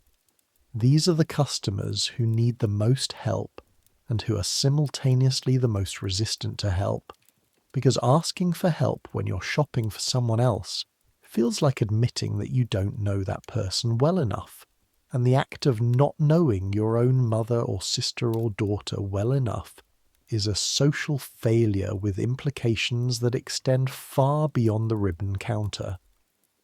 You get good at a specific kind of side door advice, a way of asking questions that don't feel like questions, that feel like normal conversation, casual, interested. So it's for a dinner? What does she usually like to wear in the evening? more classic, or more fashionable? And from the answers you reconstruct, approximately, the person who will receive the gift, and then you can suggest something that might actually work. Clara watches you do this one afternoon with a woman buying ribbon for her daughter's birthday dress and says, afterward, "You're good at that." At what? At knowing what someone needs when they don't know themselves. This is possibly the best thing anyone has said to you since you started this job, and you hold on to it with both hands. November brings something else, which is the beginning of the Christmas preparation. Department stores in 1884 have developed Christmas as a retail event with the thoroughness of people who have understood that the intersection of religious obligation, social expectation, and discretionary spending creates an opportunity of staggering scale. The store's buyers have been placing Christmas orders since July. The stock room, which is in the upper floors of the building adjacent to the main store and accessible through the internal passages, has been accumulating goods since September. In mid-November, a reorganization begins that affects every department, a rearrangement of displays and stock to emphasize gift items, to foreground the beautiful and the luxury, to make the store into something that is simultaneously a serious commercial institution and a kind of secular cathedral to the idea of generosity, which is what Christmas buying is, or is supposed to be. New displays go into the ground floor windows on Sixth Avenue. These are done by a separate team, the window dressers, who are not salespeople and not stockroom workers, but a kind of specialist.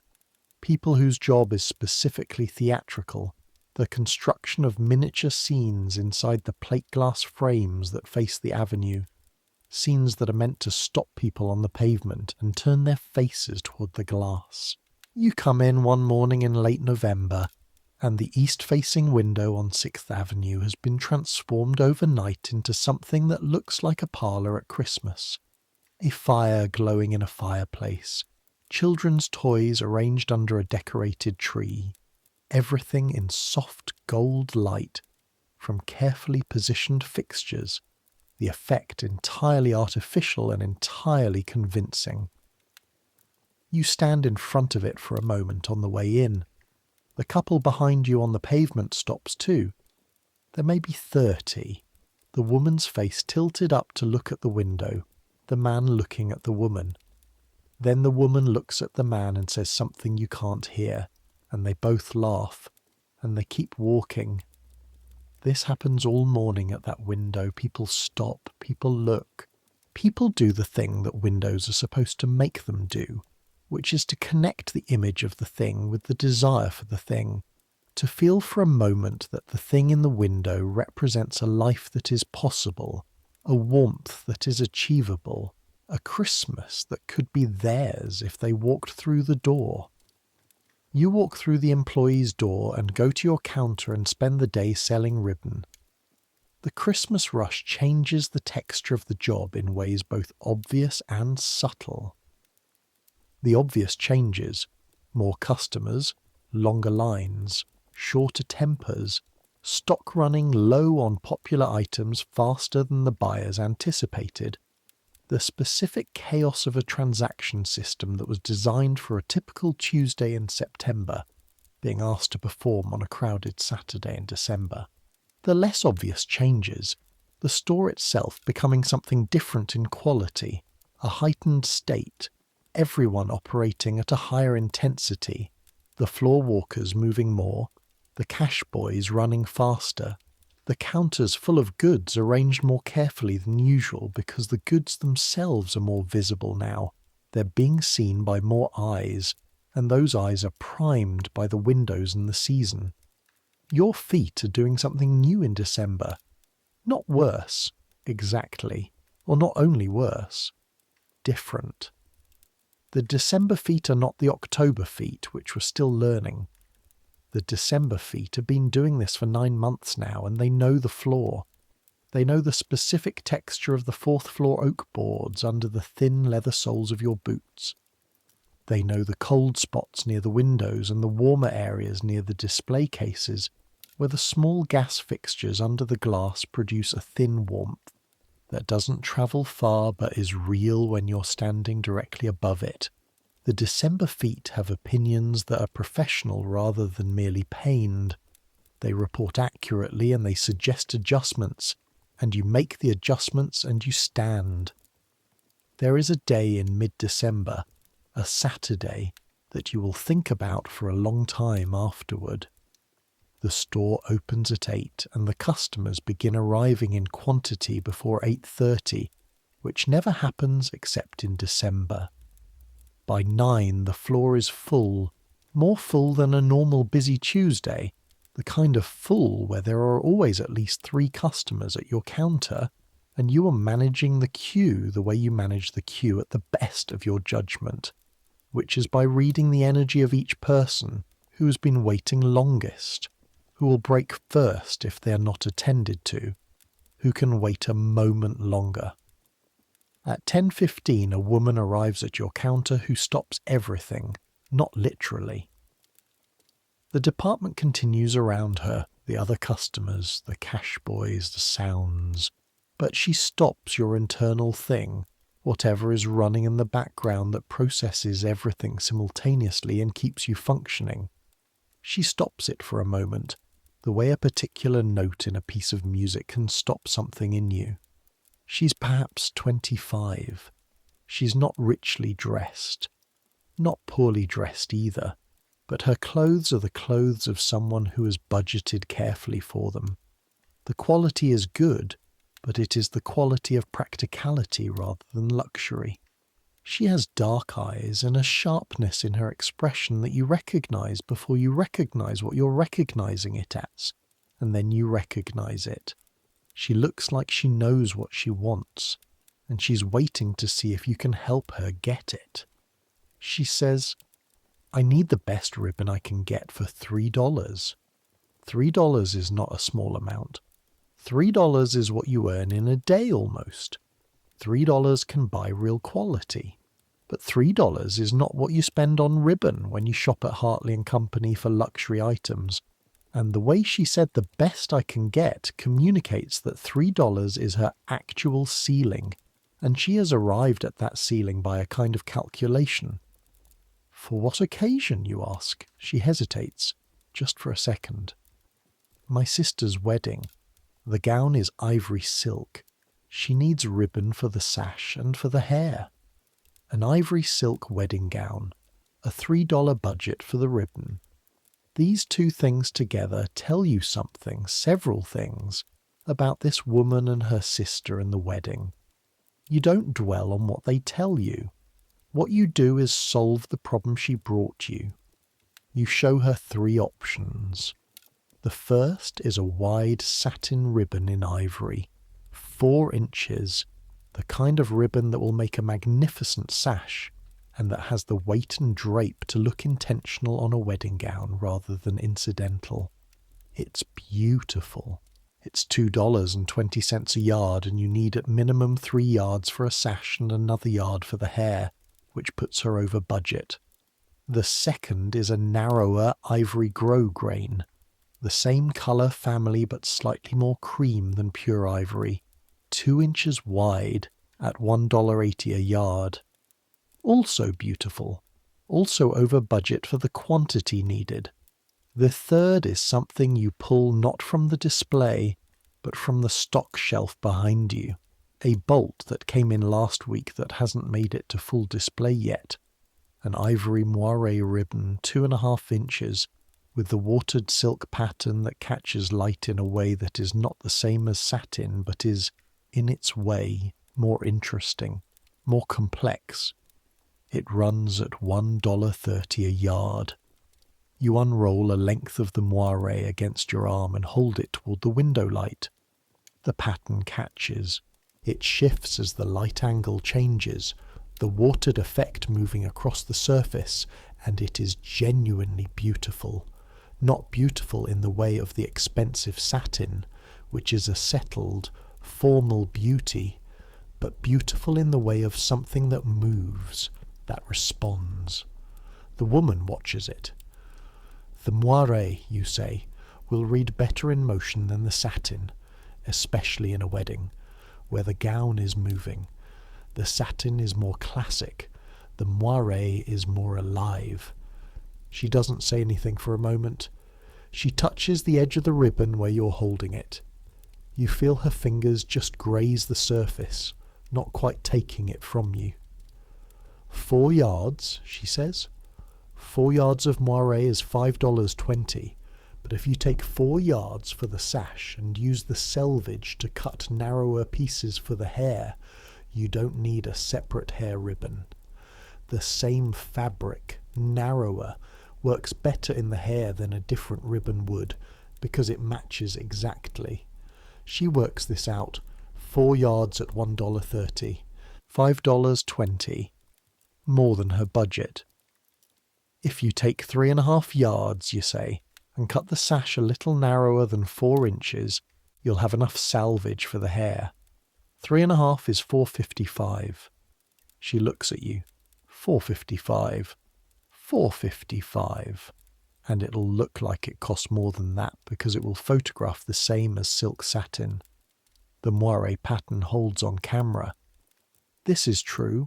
This is not a sales manipulation. The moire does photograph well. The watered pattern holds in early photographic processes in a way that plain satin sometimes doesn't. You know this because you asked the photography department when they mentioned it. In a meeting about coordination with their studio upstairs, she buys 3.5 yards. She looks at the ribbon wrapped in tissue and she holds it for a moment before tucking it into her bag.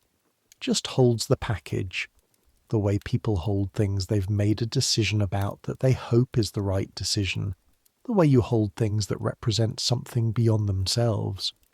Thank you, she says, and it is not the automatic thank you of a transaction. It is a slightly larger thank you than that, the kind with something real in it.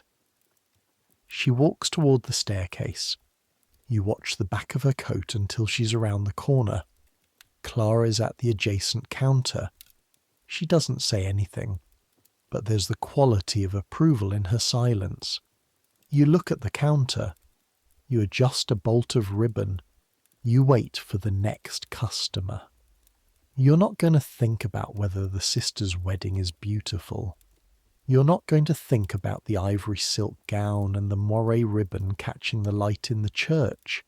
You're not going to think about these things because they are not your business, and you have 40 minutes until your lunch break and 6 other customers visible in various stages of approach. But you think about it anyway, briefly. In the part of your mind that runs alongside the work, the part that is always running, you think about the ribbon moving in a church somewhere, the watered pattern shifting in the winter light, and you think about how the woman knew exactly what she was spending and exactly why, and she still came to get the best she could, and you hope you gave it to her. You turn to the next customer and say, "Good morning, how can I help you?" And you mean it. On a Sunday in January, Clara takes you somewhere.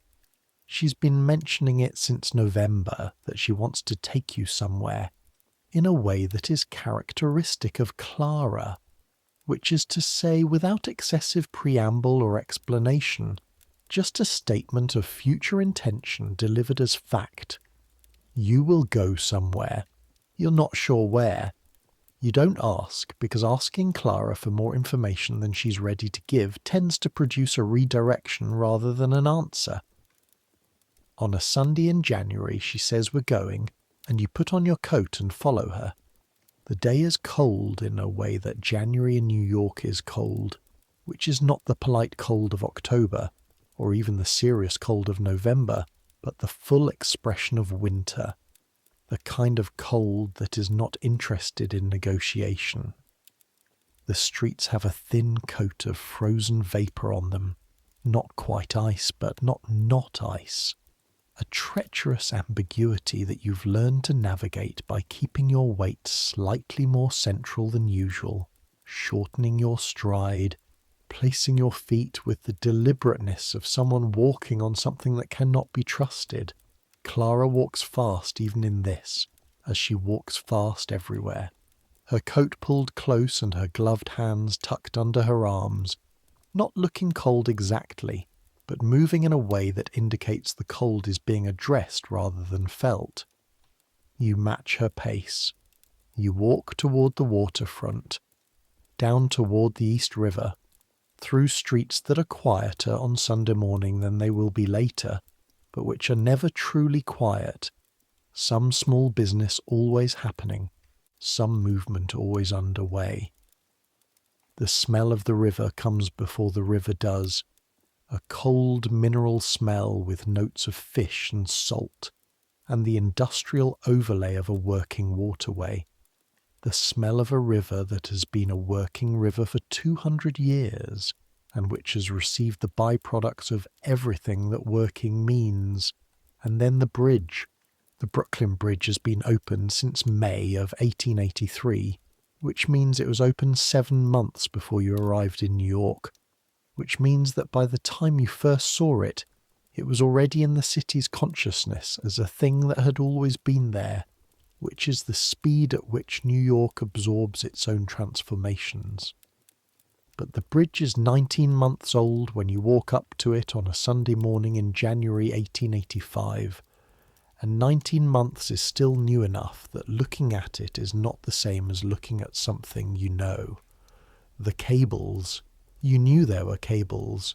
You'd seen drawings in the papers before you came to New York, and you'd formed an image of them, an architectural image, the abstraction of a bridge made from wire. But the actual cables are something else. They're enormous. They run from the towers to the anchorages in graceful curves that are not graceful in the way of decoration, but graceful in the way of physics. The curve that a hanging weight makes, the catenary, which is the shape of gravity itself. The towers rise above them, Gothic arches at their tops, stone so massive that standing near the base of a tower produces the specific sensation of smallness that very large things produce. Not the smallness of inferiority, but the smallness of accurate proportion, the recalibration of scale. You walk up the pedestrian promenade which runs down the centre of the bridge above the carriage traffic below.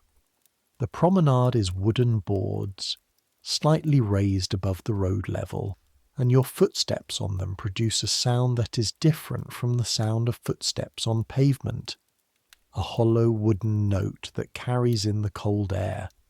The wind on the bridge is real. You're over the river now, and the river is the open water of the harbour approach, and the wind has had a long run at you from the direction of the Narrows, and it arrives with force. You pull your hat down with one hand and keep walking. Clara is not walking quickly now. She's walking at a pace that is for her almost contemplative, which is a pace you haven't seen from her before. She walks with her face slightly up, not looking at the cables or the towers specifically, but looking at the space around them, the sky and the river and the city on both sides. You walk out to approximately the midpoint of the span, where the deck is at its highest above the water, and you stop, and you put your hands on the railing and you look. New York from here is a specific experience that I want you to understand is not available from the street, not from the L, not from the roof of the boarding house or the 4th floor of Hartley and Company. From here, from the midpoint of the Brooklyn Bridge in January 1885, New York spreads out in a way that requires the word spread. The city opening in front of you in every direction simultaneously, the harbour behind you with its ships, the East River running north and south, and Manhattan ahead. The lower city dense and dark and complex, a geography of rooftops and steeples, and the particular skyline of a city that has not yet grown tall, that in 1885 has its tallest buildings at 7 or 8 floors, and which therefore spreads rather than rises, covers the land in horizontal density rather than reaching upward. The cold makes everything sharp. The edges of buildings are hard against the sky. The water below is grey and moving with the current, and you can see in it the reflection of the sky in pieces, interrupted by the dark mass of ice that has formed at the edges of the river, the shallow places where the water slows enough to freeze. A small steam ferry is crossing below you, leaving a white trail of steam that the wind tears immediately into nothing. Clara stands beside you and says nothing for a while. Then she says, "I've been coming here on Sunday since it opened." "What do you do?" "This. Look." You look. You think about what you can see from here that you cannot see from the counter on the 4th floor of Hartley and Company. You can see that the city is very large. You know this in the abstract. You have known it since you arrived. But from the counter you know it as the sum of individual transactions, each one small and contained, the needle lace and the grosgrain and the moiré and the small increments of a day's work. From here you know it as a total. You can see the totality of it, or a significant portion of it, the whole structure of it, the river and the bridges and the streets running in their grids, and the buildings piled one against the next all the way to the edges of your vision.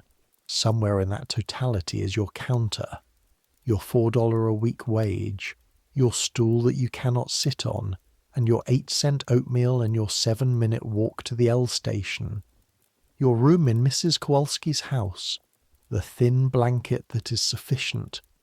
You are very small relative to all of this. This is a fact. It is also not the only fact. "Did you choose this?" you ask Clara. "The store." She considers the question in the way she considers everything, which is without hurrying toward an answer. "I didn't choose it exactly," she says. "I chose not to do the other things. I chose not to go into service. I chose not to stay in my family's shop in Brooklyn. What was left was the department store." "But you stayed 4 years."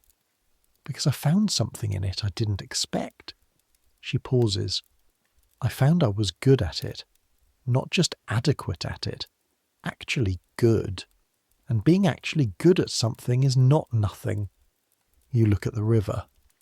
"The chair's bill will pass eventually," she says. "Not this session. Maybe the next.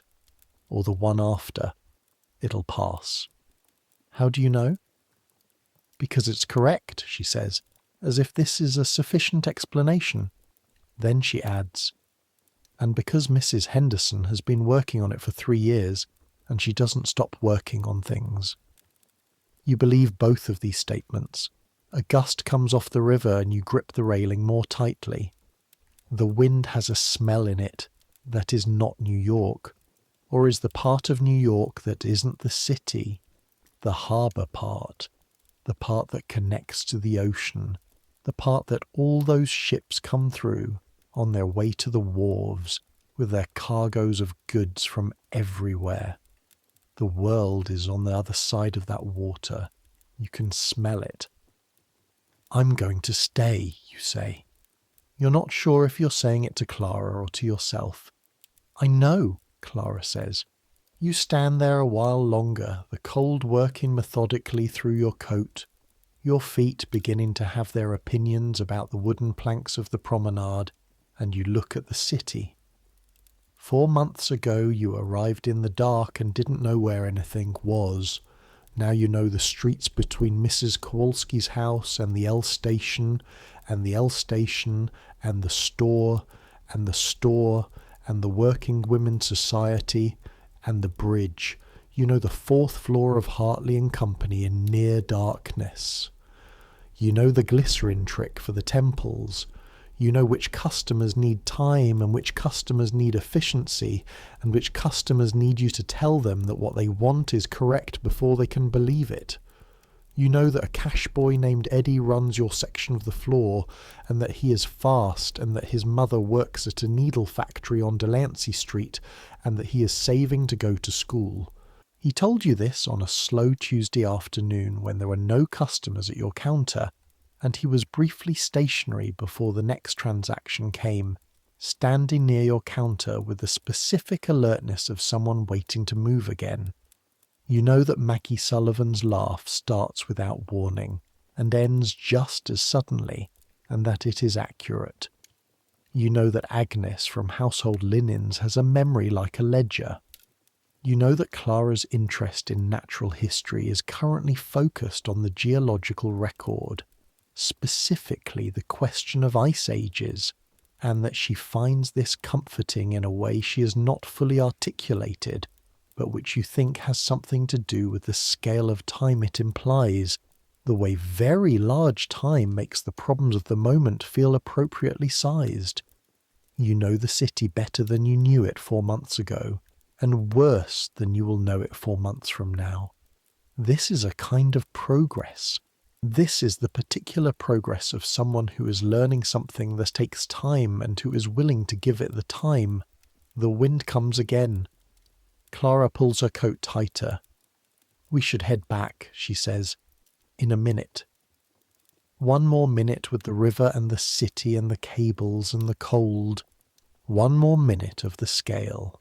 Then you turn and walk back toward Manhattan, toward the street that will take you to the L that will take you north to 18th Street, toward Mrs. Kowalski's, and the lamp in the window, and the room with the thin blanket and the oatmeal in the morning, and the inspection at 7:45, and the 12 hours on the 4th floor that will begin again on Monday, and every day after that, all of the days stretching out ahead of you in a line that you cannot see the end of, which is fine. You don't need to see the end. You need to see tomorrow, which you can see clearly, which looks exactly like today but is not today, which is enough. The bridge behind you is already changing in your memory from an experience into a thing you can carry with you. One of those compressed images that does a specific kind of work, that says, yes, this is real. This is the scale of it. You are here in it, and this helps. You file it beside the other things you carry. The February comes in with particular violence, which is February's habit in New York, as though the season has spent January gathering itself, and February is the expenditure. The cold is physical in a way that previous month's cold was merely atmospheric. It comes through the walls of the building at night, and you sleep in your clothes some nights. Not all of them, but some. Your coat pulled over the blanket, which is a solution that works well enough, and which you have stopped feeling any particular way about. Because feeling things about practical solutions to cold rooms takes energy you don't have. The store has begun something that you understand as an experiment, but which will, in retrospect, be the beginning of something larger. There is a suggestion box, an actual wooden box near the employee's entrance, painted green, with a slot in the top and a small sign that says employee suggestions can be placed here and will be reviewed by management. This was installed in January and no one knows quite what to do with it. Some of the girls are skeptical, treating it as a kind of theatre, the appearance of listening without the reality. Some of the girls have used it. Agnes says she put in a note about the broken heating element on the 5th floor that's been broken since November, and that 3 days later it was fixed, which she considers evidence that the box is real. You have not used the box. You have thought about using the box. You have composed in your head at night a note about the stools and the no-sitting rule, a note that makes the argument not on the basis of fairness or dignity, which are arguments the management does not need to find compelling, but on the basis of efficiency. A sitting salesgirl who sits for 5 minutes every 2 hours is more accurate and more attentive than a standing salesgirl who's been standing for 10 hours. Her transactions are more precise. Her customer interactions are more sustained. She makes fewer errors. These are claims you believe to be true, and you believe them to be demonstrable if anyone chose to demonstrate them, though you have no evidence beyond your own experience of what hour 10 of standing feels like versus hour 2. You have not put this note in the box yet. You're still working out whether to phrase it as a suggestion, or as a question, or as something else entirely. Clara says you're overthinking it. She's probably right.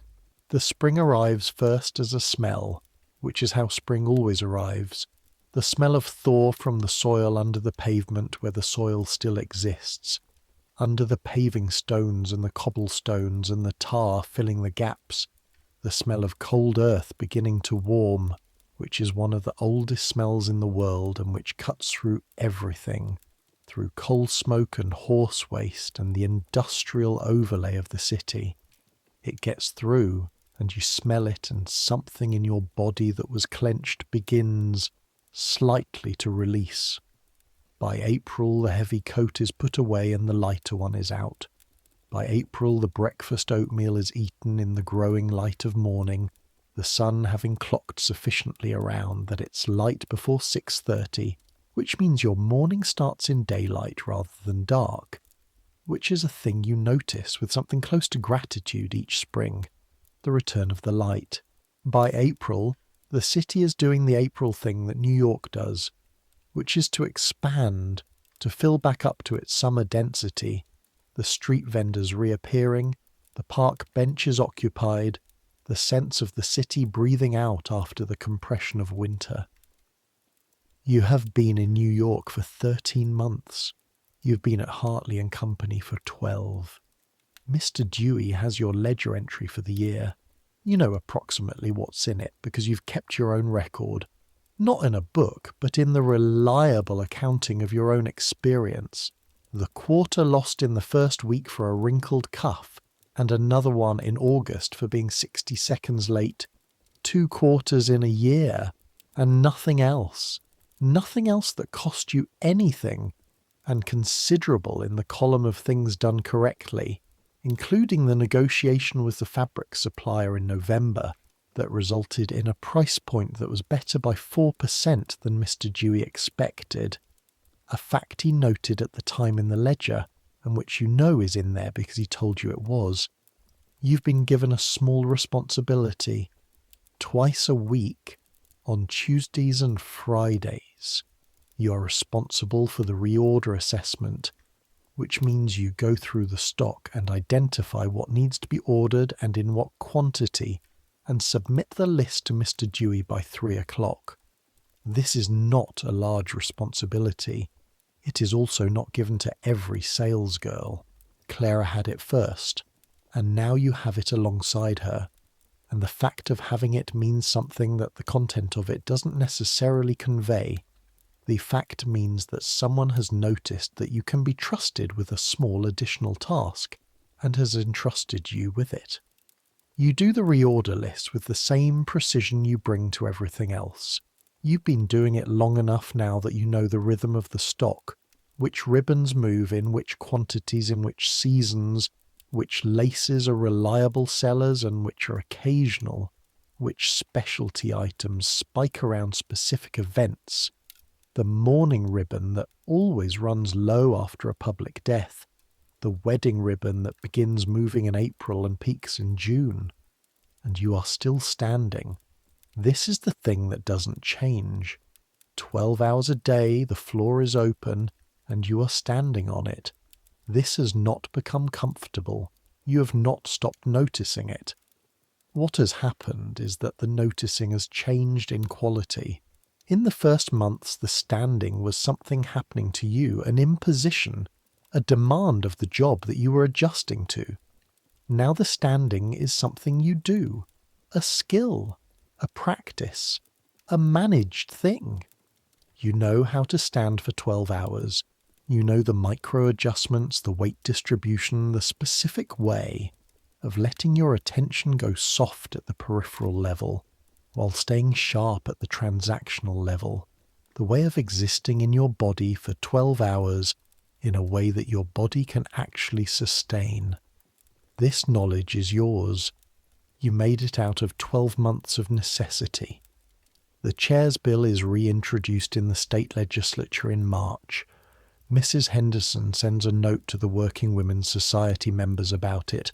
The note says that there is more support this time, that several large retail trade associations have split on the question, that a minority of the association leadership has argued that the opposition to chairs is not actually good for business because it produces a workforce that is less functional by the end of the day.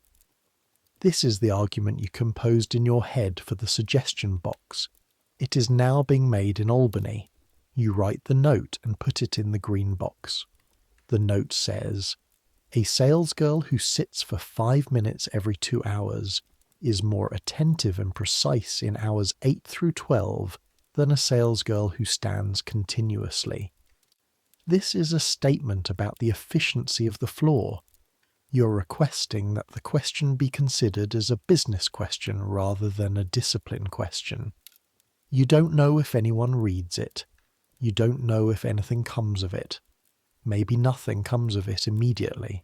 Maybe it sits in a drawer until someone else makes the same argument more loudly, and the argument accumulates weight over time the way arguments do. The way the Chairs Bill itself has been accumulating weight over several years, each failed session adding to rather than subtracting from the case. Or maybe nothing comes of it at all and you wrote a note that went into a box and stayed there. You don't know. You put it in the box and you went back to the counter and you stood. The evenings in spring are different from the evenings in winter. In winter you walked home in the dark, the city already fully into its nighttime register, the cold making the journey something to be completed rather than something to be had. In spring the evenings have a quality. There is still light at 8 o'clock when the floor closes. A pale light, attenuating but real. The street outside the store has the quality of a city that has remembered it enjoys being outdoors. The pavement more crowded, the conversations louder, the feeling of more life happening per square foot. Some evenings now, instead of going directly to the L station, you walk. Not far, not late. Mrs. Kowalski's curfew has not changed, but a few extra blocks, down 6th Avenue or across to 5th, through the park at Madison Square, along streets you know well enough now to walk in the spring dusk without consulting the geography of them in your head. You walk because the day is 12 hours of controlled motion within a small space, and walking is uncontrolled motion within a large space, and this distinction turns out to matter, turns out to be something your body needs the way it needs the food and the sleep. On an evening in May, you are walking south on 5th Avenue, and you pass a woman you recognize from the Working Women's Society. Not Mrs. Henderson, but one of the regulars. A woman named Florence who works at Lord & Taylor, and who has been, Clara told you, involved with the society for 2 years. Florence is walking quickly in the same direction, and you fall into step together without planning to, the way people do in cities when they're going the same way and they know each other enough to acknowledge it. "Did you hear?" Florence says. "Hear what?" "The Chairs Bill. Committee vote was Thursday. It went through." You stop walking. Actually stop. There on 5th Avenue in the spring dusk, people flowing around you. "Went through committee?" 12 to 4. It goes to the full chamber in June. You start walking again. You process this. "It hasn't passed yet," Florence says. "No. But committee is further than it's ever gone." "Yes." You walk in the spring light and you think about the stool at the end of your counter that has never been sat on, and you think about the woman with the bent fingers in the paper box factory, and you think about Agnes saying the box is real, and you think about the 12 to 4 vote in a committee in Albany. You think about Mrs. Henderson's approach, which is to keep working on things. "I'll see you next Wednesday," Florence says at her turn. She goes east. You go north to the L station. You go north, and the train comes in its cloud of steam, and you hold the handrail and you sway through the city. That is your city now. That has been your city for 13 months. That you know, in the particular way that you know a thing you've earned rather than been given. Not perfectly, not completely, but truly. The lamp is in Mrs. Kowalski's window when you turn onto West 17th Street. The stairs creak. You step around the fourth one, the corridor, the door. Your room is warmer in May than it was in January. The cold from the window frame is gone. The floor under your bare feet is just floor, not punishment. Just wood at the temperature of the air, which in May is a temperature that doesn't demand anything from you. You lay out your things for tomorrow. Your hands know the positions, the collar on the chair, the cuffs beside it, the dress on the hook. Tomorrow you'll put on the black dress and walk to the L station, and the train will come and you'll sway north, and you'll punch the time card at 7:42, and Mr. Dewey'll look at your hair and your collar and your cuffs, and make no mark in the ledger, and you'll go up to the fourth floor and you'll stand for 12 hours and sell ribbon and lace, and trimming to women who need them for things you may or may not know about, for weddings and dinners and mourning and celebrations and the everyday business of dressing themselves in a city that notices how you dress. And you'll do it well because you are good at it, and because being good at something is not nothing, as Clara said, which is a thing you have confirmed through 12 months of evidence, and the chair's bill is in committee, and the suggestion box is there, and the city is very large from the bridge, and these things are all true at the same time. You sit on the edge of the bed. Outside, the May evening is still doing its thing, the city's nighttime version of itself settling into place, the taverns beginning their business, the last of the street vendors packing their carts, the horses pulling the final delivery wagons of the day through streets still slightly warm from the day's sun, the sounds coming through the window, which is open a crack tonight because it's May, and the crack lets in the warm smell of the city and the sounds of it, not loud, not intrusive, just present, the way the city is always present, the background fact of living in it. You close your eyes. The day has been long. It is always long. 12 hours is always long, regardless of the month or the season or whether anything particular happened. 12 hours of standing and managing and measuring and smiling and reading people, and problem solving is long, and the body knows it and tells you so in the evenings, with a specificity and clarity that has stopped surprising you. Tonight the body is saying, feet, as usual. Lower back a little. The morning was cold enough that you tensed without meaning to. Right shoulder from the scissors. The scissors are heavy, and the cutting is cumulative over 12 hours. The specific texture of tired that is not bad tired exactly, but is the tired of having used yourself fully, which is its own kind of satisfaction underneath the ache. Sufficient, says the tired body. You have been sufficient today. Tomorrow you will be sufficient again. This is enough. It is strange, the person you have become in 13 months.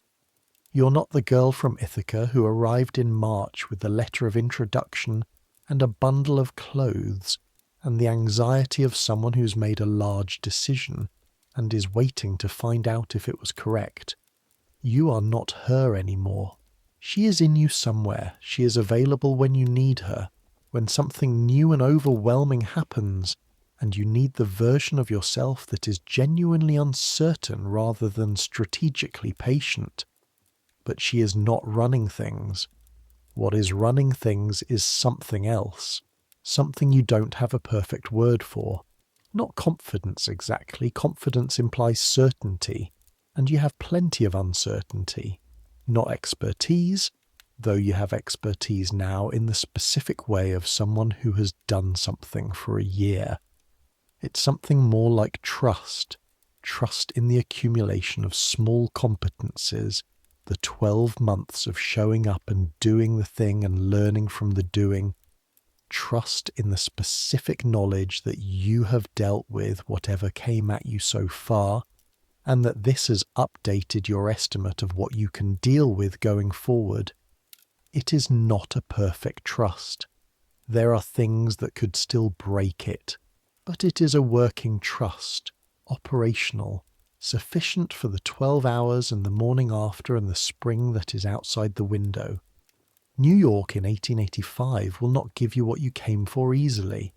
It doesn't give anything easily. It is a city organized around the extraction of effort and the conversion of effort into commerce, and the distribution of the proceeds of that commerce in ways that are not fair and are not going to become fair quickly, that will require the Chairs Bill and the Working Women's Society and the note in the green box and decades of accumulated argument before the system shifts even slightly. You know this. You're here anyway. The window lets in a spring sound you haven't noticed until this moment. Something very small, a bird somewhere nearby, making the particular sound that birds make in May, in the early evening when the light is still going, a sound that exists in the space between the city noise, that finds the gap and fills it with itself. You can hear it clearly in the moment between one set of city sounds and the next. You hold your breath to hear it more. There it is. Then the city fills back in, and the bird is gone or just covered, and you release your breath. Tomorrow, the L, the inspection, the 12 hours, the standing, the scissors, the customers, the ribbon moving in the light. But for now, just this, the room, the window, the May evening, the bird. Your feet on the floor for another moment before the day ends and the night begins, and the long, deep rest that you've earned settles over you like something deserved. Let it come. Let sleep take you the way sleep takes everyone who has worked a full day and given what was asked of them and held on to themselves while giving it. The slow uncoiling of the effort, the release of the face from its working shape, the hands finally open. Let the noise fade. Let the city recede to its proper distance, which is out there, beyond the window, continuing without you for these hours, not needing you, giving you back to yourself for the night. You've earned this rest. You've earned this dark. The bird is out there somewhere. The lamp is in Mrs. Kowalski's window. The bridges are over the rivers. The cables are holding. The moire ribbon catches the light in the church when the groom sees the bride. 12 to 4. Good night.